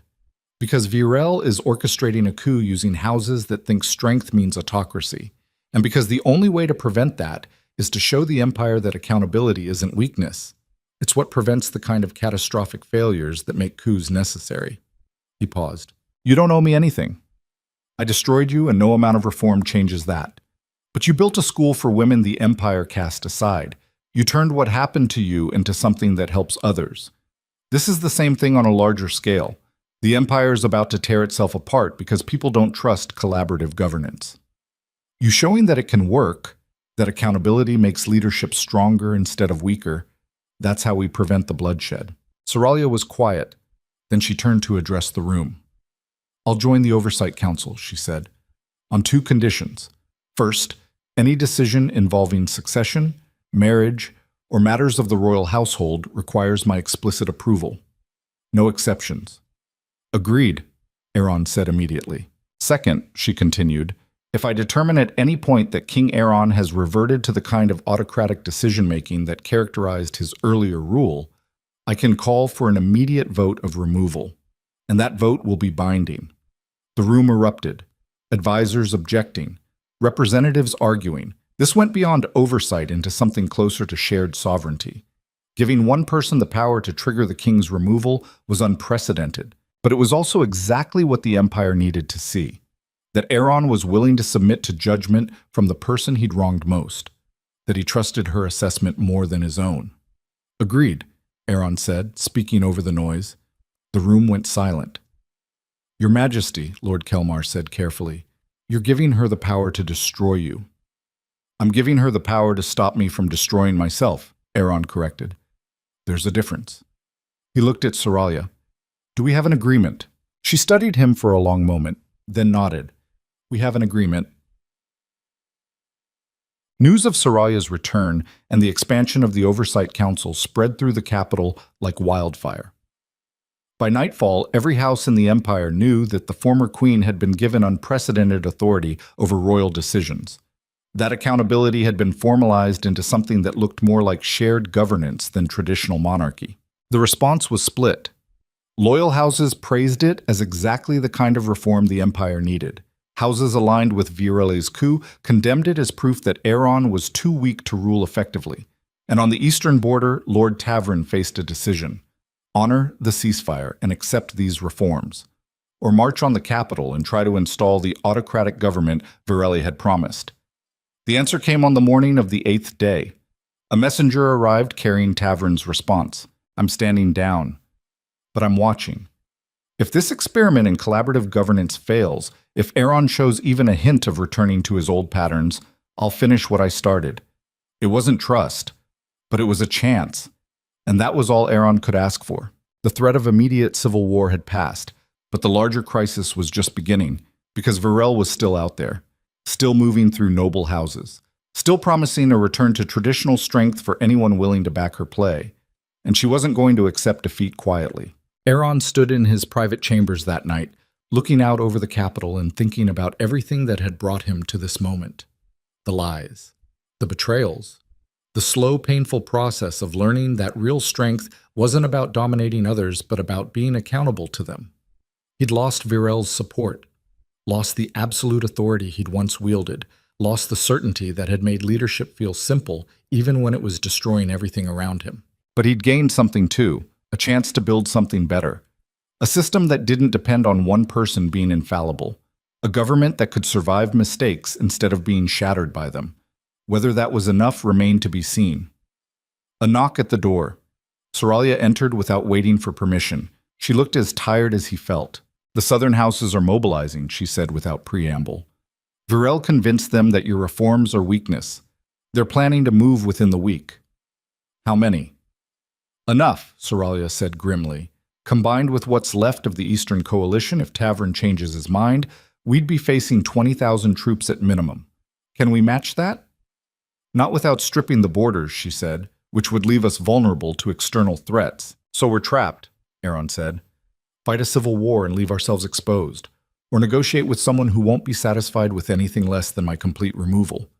Soralia moved to stand beside him at the window. There's a third option, she said quietly, which is... She turned to look at him directly. We end this, not through military victory or political maneuvering. We end it by removing the reason Virelle has any support at all. You want me to abdicate. I want you to offer to, Soralia said, publicly, in front of the entire assembled nobility. Offer to step down if that's what it takes to prevent civil war. Make Virelle and her supporters explain to the Empire why they'd rather fight than accept a peaceful transfer of power. That's... Aeron stopped. That's brilliant. It's risky, Soralia corrected, because if enough houses call your bluff, you'll actually have to abdicate. But it forces everyone to put their real motivations on display. Are they genuinely concerned about governance or just hungry for power? Making them answer that publicly changes the entire dynamic. And if I actually have to step down? Then I become regent until a proper succession can be arranged, Soralia said. And you retire knowing you prevented a war that would have killed thousands. Aeron looked at her.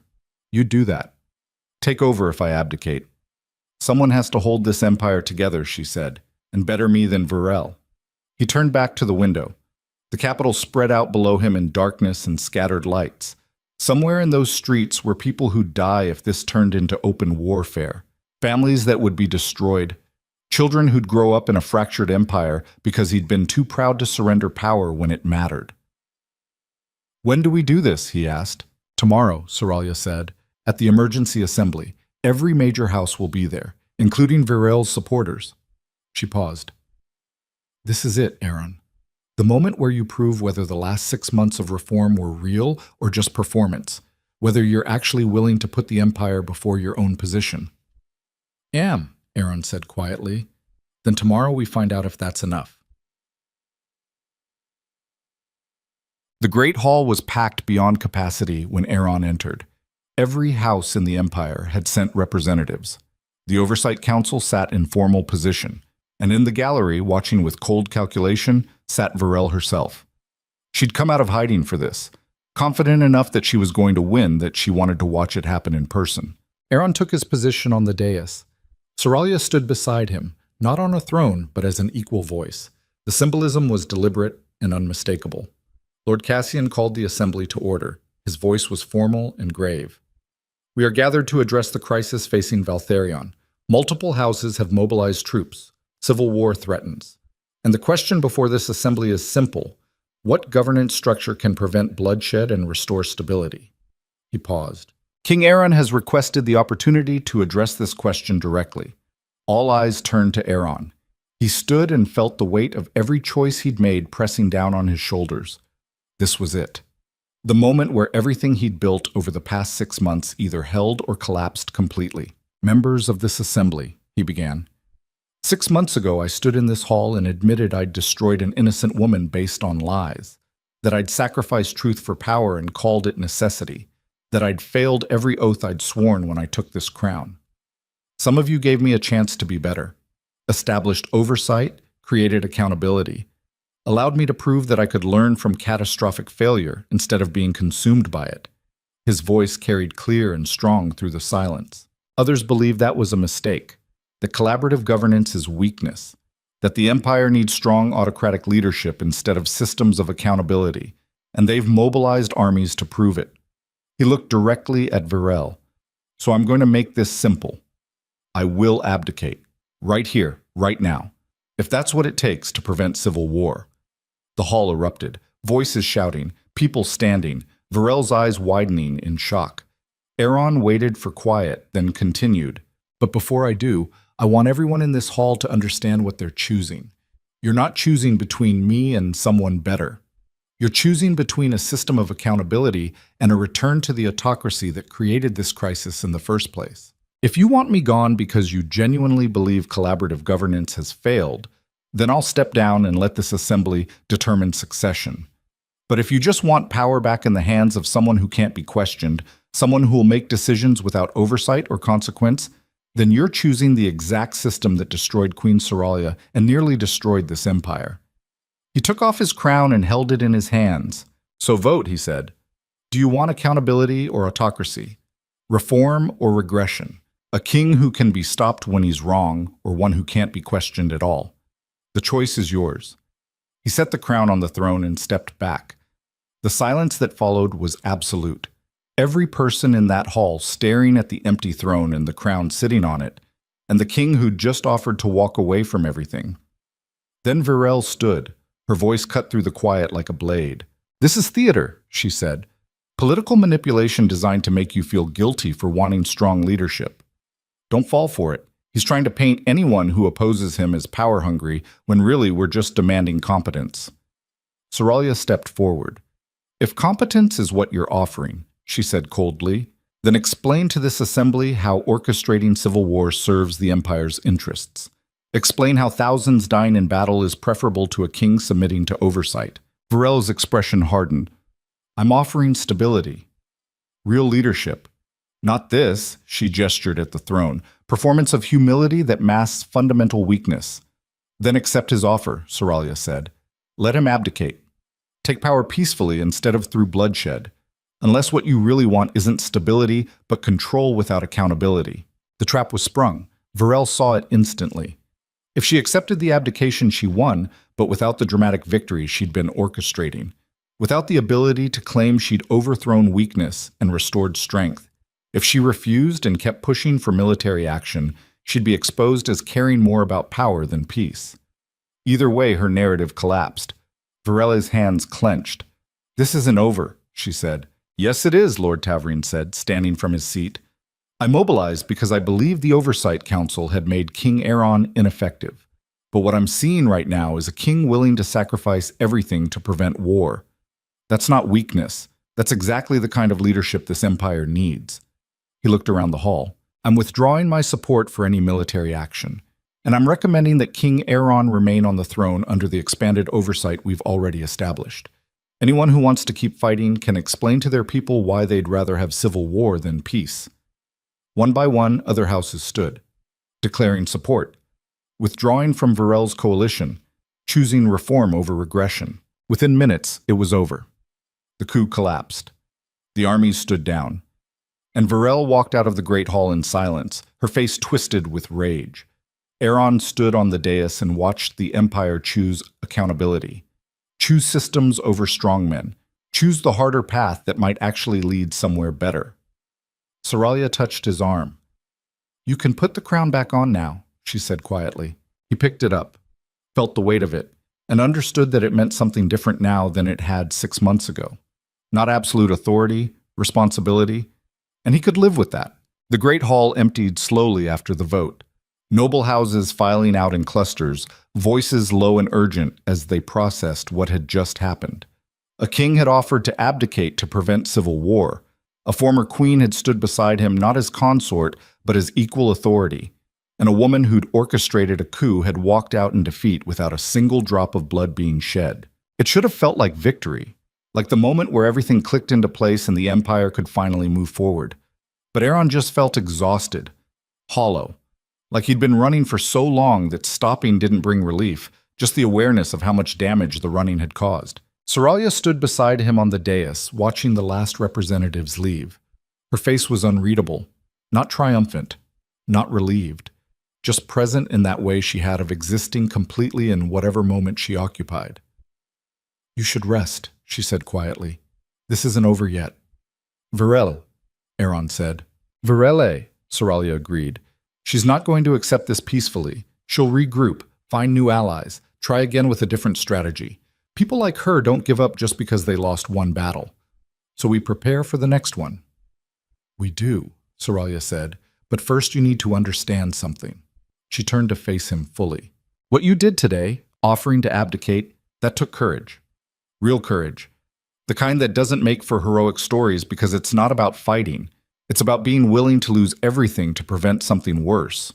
Most people never develop that kind of strength. Most people would rather burn the world down than admit they might not be the right person to lead it. Aaron felt something tighten in his chest. I learned it from you, he said. Watching you walk away from the throne 6 months ago instead of fighting to reclaim it. You chose integrity over power. I'm just trying to do the same thing. Soralia's expression softened slightly. Then you're learning, she said. Slowly. But you're learning. She moved toward the exit, then paused. Tomorrow we start building the expanded oversight council, formalizing the structures that prevent any one person from having too much unchecked authority. It's going to be slow work. Frustrating, full of compromise and negotiation and everything you used to hate about collaborative governance. I know, Aaron said. Can you handle it? He thought about the question. Really thought about it. 6 months ago, the answer would have been no. He'd have chafed under restrictions and eventually found ways to work around them. But 6 months of being held accountable had changed something fundamental in how he understood power. It wasn't about dominating, it was about serving. And serving meant accepting that you didn't always get to make the final call. That sometimes the right choice was stepping back and letting others check your worst impulses. I can handle it, he said, because the alternative is becoming the kind of king who destroys everything he touches. And I'm done being that person.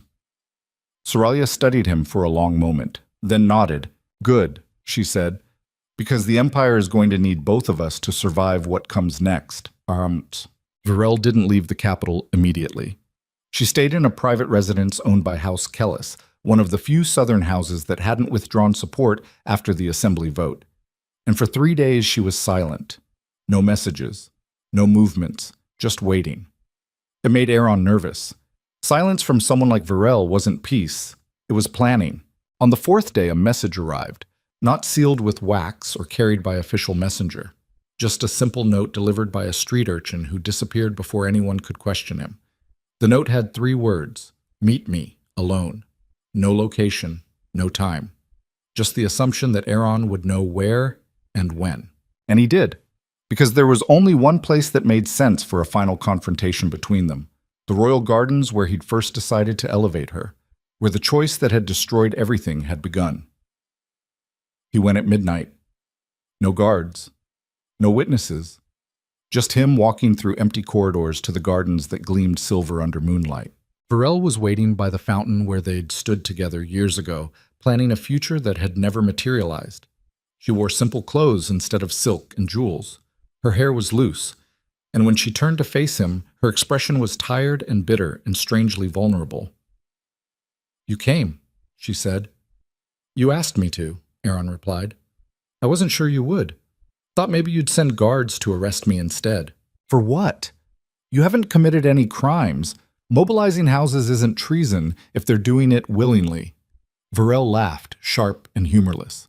Always the legalist now, the reformed king who follows rules and processes.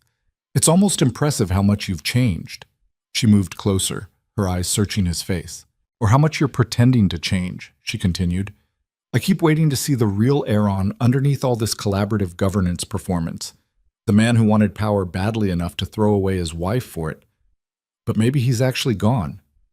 Maybe you really did become someone different. I had to, Aaron said quietly. The person I was destroyed everything worth having. Varella's expression hardened. You destroyed us, she said. Not just yourself, us. We could have had everything.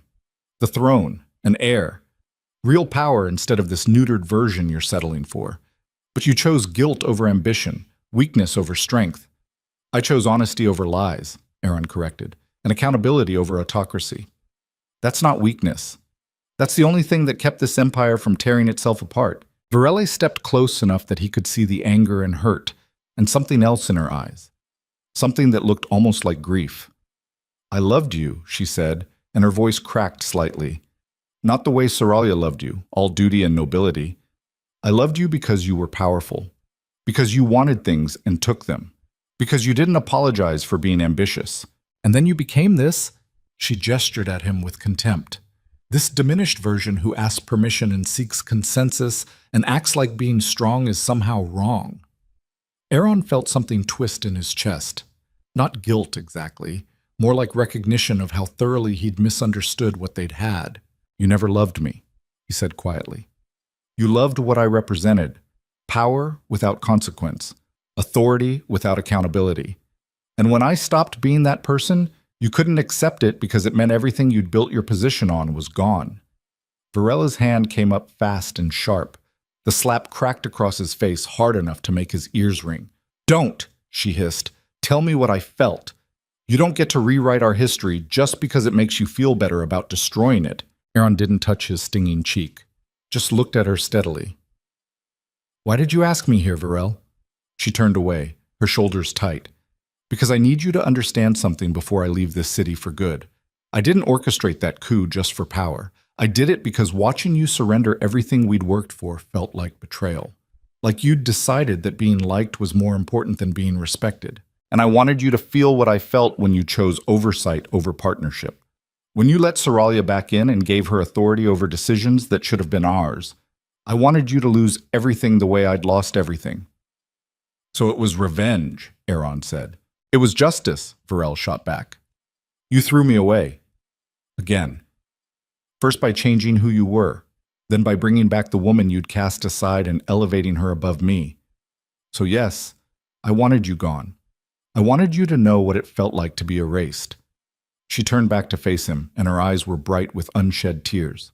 But you didn't fight, she said, and her voice was quieter now, almost wondering.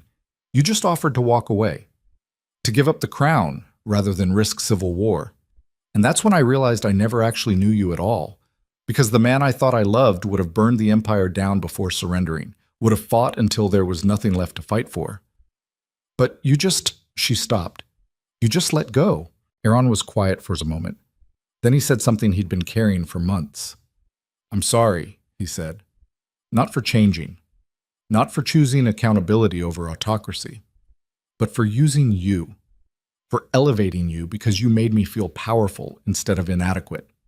For building our relationship on lies about Soralia and then being shocked when those lies destroyed everything.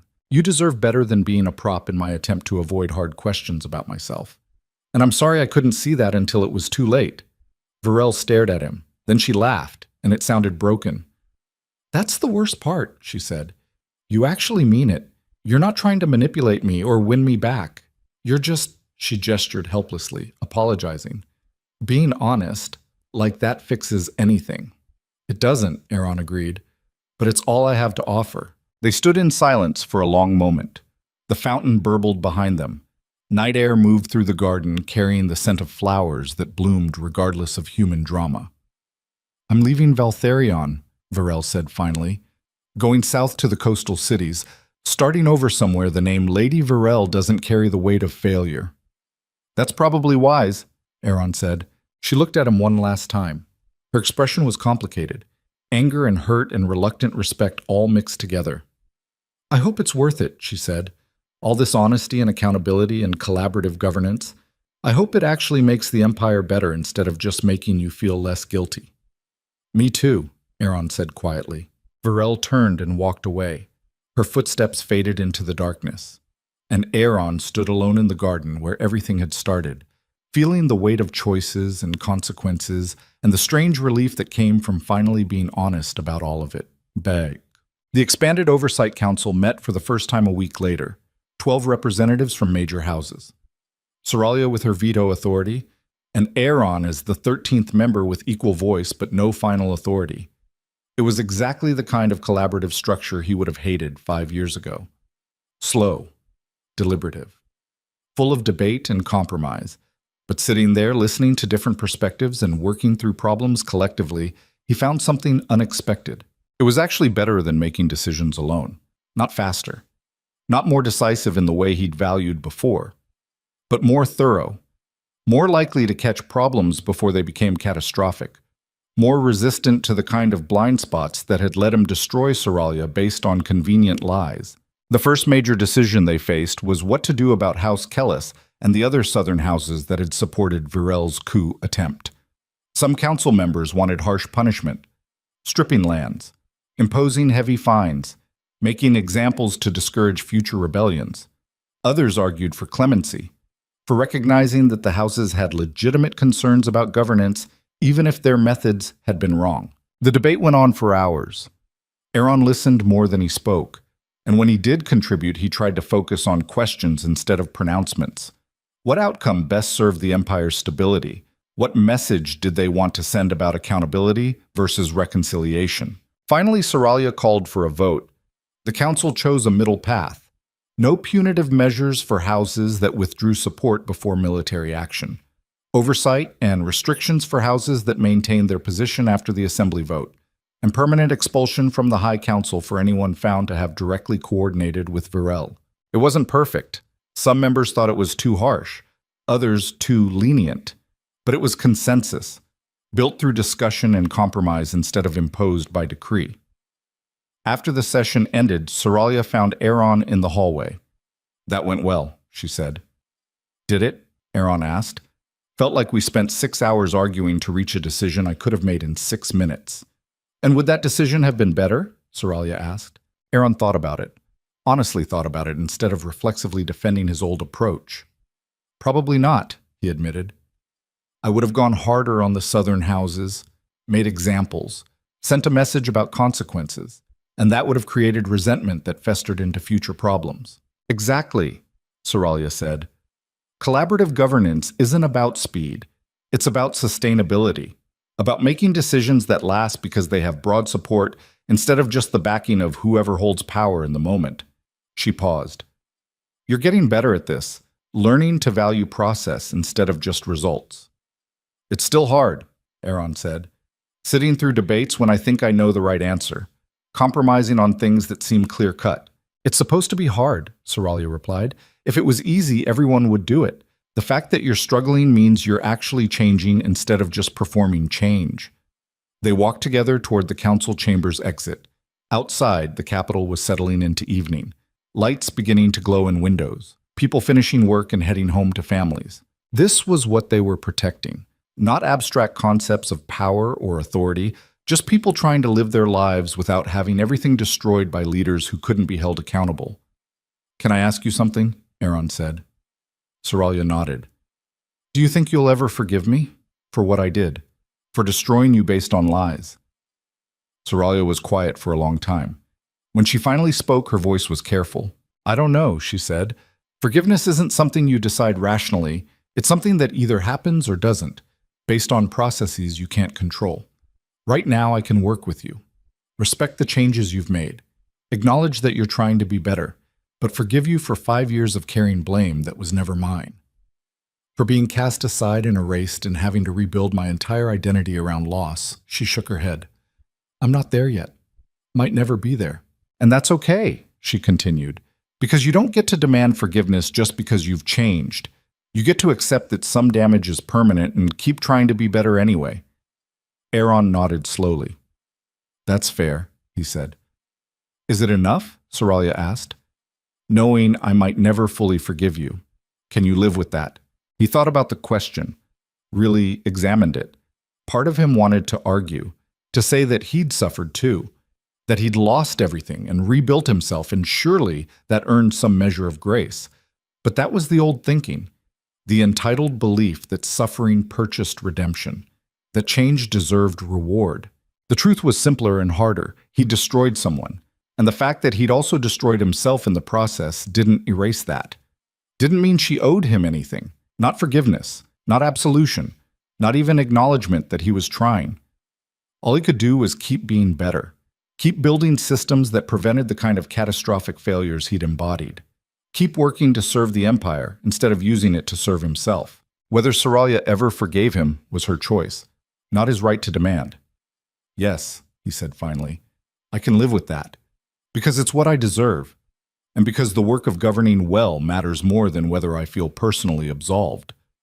Soralia looked at him with something that might have been approval, or might have been just neutral assessment. It was hard to tell. Good, she said. Then maybe there's hope for you after all. What? 3 months passed. The Oversight Council settled into routines. Trade agreements were negotiated. Border disputes were mediated. The slow, unglamorous work of governance continued without crisis or drama. Aaron found rhythms he'd never developed before.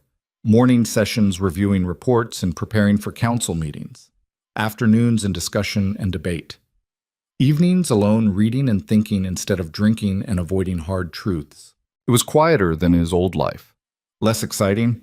No grand gestures or dramatic moments of authority. Just steady incremental progress toward an empire that functioned better because no one person could break it. He saw Soralia regularly in council sessions, but rarely outside them. She'd kept her residence at House Moraine instead of returning to the palace, maintained her distance, and Aaron respected that even as part of him wished things could be different. One evening he received an unexpected visitor, Lord Corvin, the physician who'd testified about the lies regarding Soralia's fertility. He looked even older than he had at the assembly, face lined with age and weariness. Your Majesty, Corvin said, bowing stiffly. I hope I'm not intruding. Not at all, Aaron said. Please, sit. Can I offer you wine? No, thank you, Corvin replied, lowering himself into a chair with the careful movements of someone whose body no longer cooperated easily. I came because I have something to say, and I wanted to say it before I'm too old to make the journey. Aaron sat across from him and waited. I've spent 40 years serving the crown, Corvin began. Most of that time I believed I was doing good work, healing the sick, advising on matters of health and wellness, contributing to the Empire's well-being. But when I stood in that assembly and testified about the lies I'd told regarding Queen Soralia, I realized something. I'd spent 40 years prioritizing my position over my principles, telling powerful people what they wanted to hear instead of what was true. And in doing so, I'd enabled the exact kind of catastrophic failure I was supposed to prevent. He looked at Aaron directly. You destroyed Queen Soralia based partly on my testimony, on lies I told because it was easier than standing up to pressure. And I've carried that guilt every day since, knowing that my cowardice contributed to an innocent woman's suffering. Aaron felt something tighten in his chest. I don't blame you, he said. I created the environment where lying was safer than honesty, where physicians felt they had to provide convenient conclusions instead of accurate ones. That's on me. Perhaps, Corvin said. But I'm the one who actually provided those conclusions. I'm the one who looked at test results that showed nothing wrong and wrote reports suggesting otherwise. You created the pressure, but I'm the one who collapsed under it. He paused. I'm retiring, he continued, effective immediately. I'm too old and too compromised to continue serving in good conscience. But before I leave, I wanted you to know something. What you're doing now, this Oversight Council and collaborative governance, it's what the Empire needed all along. A system where people like me can tell the truth without fearing we'll be punished for it, where accuracy matters more than convenience. I wish I'd had the courage to tell you that 5 years ago, before everything fell apart. But I didn't.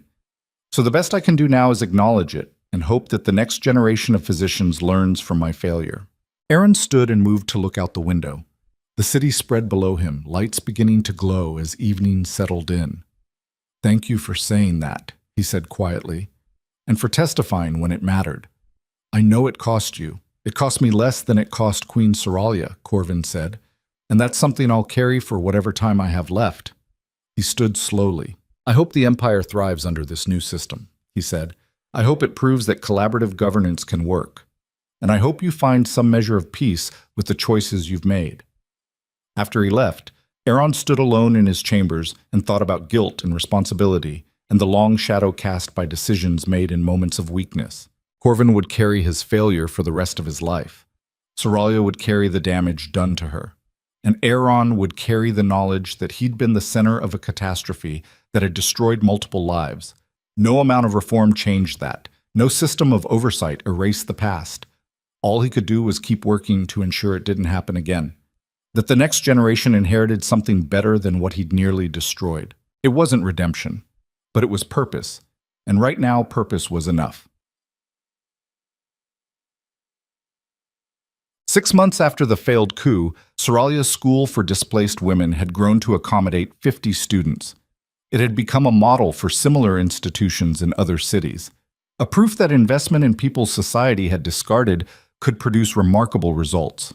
Aaron visited on a cold morning when frost covered the ground and the northern hills looked sharp and beautiful against pale sky. He rode out with minimal escort, arriving at the estate that had once been Soralia's exile and was now something entirely different. The grounds were transformed. What had been empty fields were now gardens where students learned agriculture. The old stables had been converted to workshops for textile work and craftsmanship. And in the main house, women of all ages moved through hallways with purpose and dignity. Soralia met him in the courtyard. She wore practical clothes suited for teaching, and her hair was pulled back in a simple style. She looked different than she had in court, more relaxed, more herself. "Your Majesty," she said formally. "Just Aaron," he replied. "I'm here as a visitor, not as king." She smiled slightly. "Old habits," she said. "Come, I'll show you what we've built." They walked through the school together, Soralia explaining programs and introducing students, women who'd been cast aside by noble families or displaced by political marriages, or simply had nowhere else to go. And here they were learning skills and building futures instead of just surviving. "It's remarkable," Aaron said, "what you've created here." "It's what I needed when you cast me aside," Soralia replied. "Someone who believed I could be more than just the failure I'd been labeled. So I'm giving that to others, the chance to rebuild from nothing." They walked in silence for a while. Then Soralia spoke again. "Why did you really come here?" she asked. "This isn't just a diplomatic visit." Aaron stopped walking, looked out over the grounds and the students working in winter gardens. "Because I needed to see it," he said. "Needed to understand what you built from the ruins I created. Needed to know that something good came from all the destruction. And because," he continued quietly, "I wanted to thank you for coming back when the Empire needed you, for helping build the Oversight Council, for being willing to work with me even when you had every reason not to. You didn't do it for me. I know that. You did it for Valtharion, but it still meant something, means something." Soralia was quiet. Then she said something he hadn't expected. "I've been thinking about forgiveness," she said. "About what you asked months ago, whether I'd ever be able to forgive you for what you did. And I think I'm starting to," she said slowly. "Not because you've earned it, not because the changes you've made erase the damage, but because holding on to that anger and hurt is exhausting.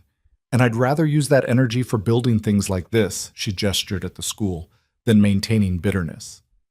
She turned to face him. "That doesn't mean we're friends," she continued. "Doesn't mean I trust you completely or that things can ever be what they were before you destroyed them. But it means I can look at you and see a person trying to be better instead of just the man who hurt me. And that's," she paused, searching for words. "That's enough for now." Aaron felt something break open in his chest. Relief and gratitude and the sharp awareness that this was more than he deserved. "Thank you," he said, and his voice came out rough. "That's more grace than I had any right to expect." "Probably," Soralia agreed, "but grace isn't about what people deserve.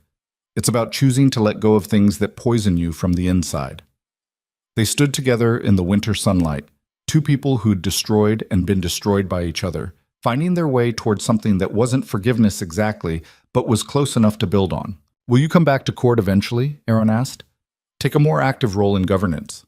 Soralia shook her head. This is where I belong now, she said. Teaching, building, helping others rebuild from displacement. I'll attend council meetings when necessary, and I'll use my veto authority if I think you're sliding backward. But my life is here now, not in the palace. I understand, Aaron said, and I think it's better this way. You found something meaningful instead of just returning to what was taken from you. Soralia smiled. That's growth, she said, recognizing that sometimes moving forward means building something new instead of trying to restore what was lost. She paused. You should remember that. When you're tempted to slip back into old patterns of thinking, the empire you're building now is better than the one you nearly destroyed. Don't sacrifice it trying to recapture some imagined glory from before you learned accountability. I won't, Aaron said. I promise. Don't promise, Soralia said. Just do the work. Every day, every decision. Keep choosing collaboration over autocracy. Keep valuing truth over convenience. That's how you honor what you've learned. They walked back toward the main house. Students called greetings to Soralia as they passed. She knew all their names, their stories, what they were working toward. This was leadership too, Aaron realized. Not the kind that came with crowns and thrones, but the kind that changed individual lives, that built futures one person at a time. He'd spent so long thinking power meant ruling that he'd missed the fact that influence could exist without authority. That impact didn't require dominion. Soralia had figured that out, had built something lasting from the ruins of what he'd destroyed, and in doing so, she'd become someone stronger than the queen she'd been, someone defined by what she built instead of what had been taken from her. Before he left, Aaron turned back one more time. If you ever need anything, he said, resources for the school, support from the crown, anything at all. You only have to ask. Soralia's expression softened. I know, she said, and I appreciate it, but we're doing fine on our own. Better than fine, actually, she smiled. Sometimes the best thing power can do is get out of the way and let people build without interference. Remember that too. Years passed. The Oversight Council became permanent fixture of Valtherion's governance. Collaborative decision-making became standard rather than exception. And slowly, incrementally, the empire stabilized in ways it never had under autocratic rule. There were still problems, still crises, still moments when Aaron's instinct was to grab authority and make unilateral decisions. But the systems held. The council checked him when necessary. Soralia used her veto twice in 3 years, both times preventing decisions that would have prioritized short-term gains over long-term stability. And each time he accepted it, adjusted his thinking, learned from the correction instead of resenting it. House Blackwood remained watchful, but loyal. Tavern had kept his word about standing down, but also his promise to finish what he started if Aaron reverted to old patterns. That threat hung in the background, a constant reminder that trust was conditional and had to be maintained through consistent action. The southern houses rebuilt their influence slowly. Some integrated into the new system. Others remained resentful, but contained. Varella's name faded from conversation, becoming a cautionary tale about ambition without ethics instead of a present threat. And Soralia's school expanded. Branches opened in 3 other cities. Hundreds of women learned skills and built futures. The model proved so successful that the Oversight Council voted to fund similar institutions across the empire. Aaron signed the decree establishing the programs and felt something that might have been pride. Not in himself exactly, in what the empire was becoming, in the fact that collaborative governance could produce outcomes that benefited people instead of just maintaining power structures. On the 5th anniversary of the failed coup, the Oversight Council held a formal dinner to mark how far they'd come. Representatives from all the major houses gathered to celebrate 5 years without civil war or constitutional crisis. 5 years of stable, if sometimes frustratingly slow, governance. Aaron stood to address the assembled nobility. His crown sat lighter these days. Not because it was physically different, but because he'd learned to wear it as responsibility rather than entitlement. 5 years ago, he began, this empire stood on the edge of civil war. Multiple houses had mobilized troops. Trust in royal authority had collapsed. And the question before us was whether we could build something better from the ruins of what had failed. He looked around the room, at faces that had opposed him, and faces that had supported him, and faces that had simply tried to survive the chaos. We chose collaboration over autocracy, accountability over absolute authority, and it hasn't been easy. Every decision takes longer. Every crisis requires more discussion. Some of you, he smiled slightly, have told me directly that you miss the days when I could just decree solutions instead of negotiating them. Scattered laughter rippled through the room. But here's what we've gained, Aaron continued. 5 years of stability, economic growth, programs that actually serve people instead of just maintaining power, and most importantly, a system that doesn't depend on one person being perfect. That can survive mistakes without collapsing into crisis. That's worth the frustration of slower decision-making, worth the compromise and debate, and all the things that make governance harder but more sustainable. He raised his glass. To 5 more years, he said. And to all of you who've made this work despite every reason to give up on it. The room echoed the toast. Glasses clinked. And for a moment, Aaron felt something close to contentment. Not happiness, exactly. The damage he'd caused still existed. Soralia still carried scars. Corvin had died 2 years ago, still burdened by guilt. But the Empire was better, and that had to count for something. After dinner, Aaron found himself alone on a balcony overlooking the capital. The city spread below him, lights glowing in the darkness like stars fallen to earth. Somewhere in those streets, people were living lives made more stable by governance that valued their well-being over rulers' egos. Soralia joined him without announcement. She'd attended the dinner as council member but had stayed distant during the celebration. Now she stood beside him in comfortable silence, both of them looking out over what they'd built. "You did well tonight," she said eventually. "We did well," Aaron corrected. "This isn't just me. It's all of us choosing collaboration." "True," Soralia agreed. "But you're the one who had to change the most, who had to give up the most to make it work. That deserves acknowledgement."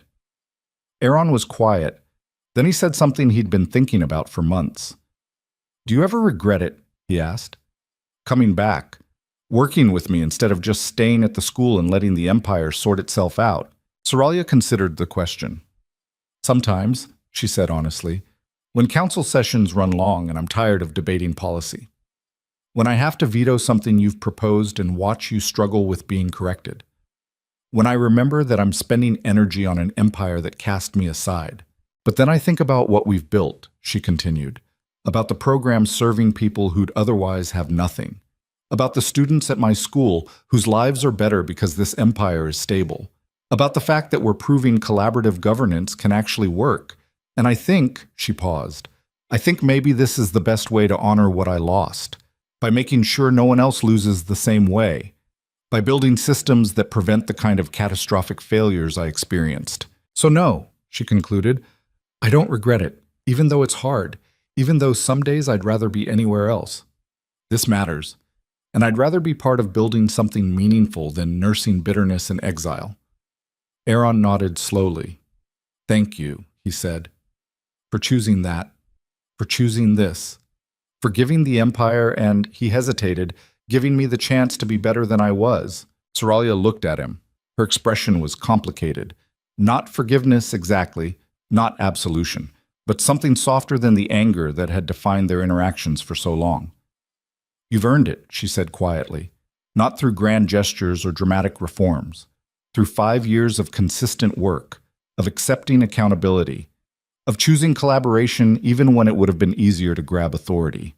That's who you are now," she continued. "Not the man who destroyed me, the man who learned from destroying me and became someone different." "Is that enough?" Aaron asked. "To balance what I did?" "No," Soralia said honestly. "Nothing balances that. Nothing erases the damage or makes the past acceptable. But it's enough to build forward from, enough to create something meaningful despite the failures that brought us here. And that," she said, "is all anyone can really ask for. Not redemption, just the chance to keep becoming better than you were." They stood together in silence as the night deepened around them. Two people bound by history and damage and the slow, difficult work of building something sustainable from wreckage. The Empire stretched below them, imperfect, still struggling with problems that had no easy solutions. but stable, growing, becoming something better than it had been. And Aaron understood finally what Soralia had been trying to teach him all along. Power wasn't about dominating, it was about serving. Leadership wasn't about being infallible. It was about building systems that could survive your failures. And redemption wasn't something you earned through suffering or grand gestures. It was something you built slowly. One choice at a time. One day of choosing better than you were yesterday. One moment of accountability accepted instead of deflected. He'd spent 5 years learning that. 5 years becoming someone who valued collaboration over control. Who understood that the crown was responsibility, not entitlement. Who'd faced the worst of what he was capable of and chosen to become something different. It wasn't enough to erase the past. Wasn't enough to fully heal the damage he'd caused.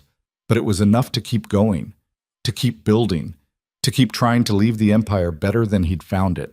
And in the end, standing on that balcony with the woman he'd destroyed and who'd chosen to work with him anyway, Aaron found something he'd been searching for without knowing it.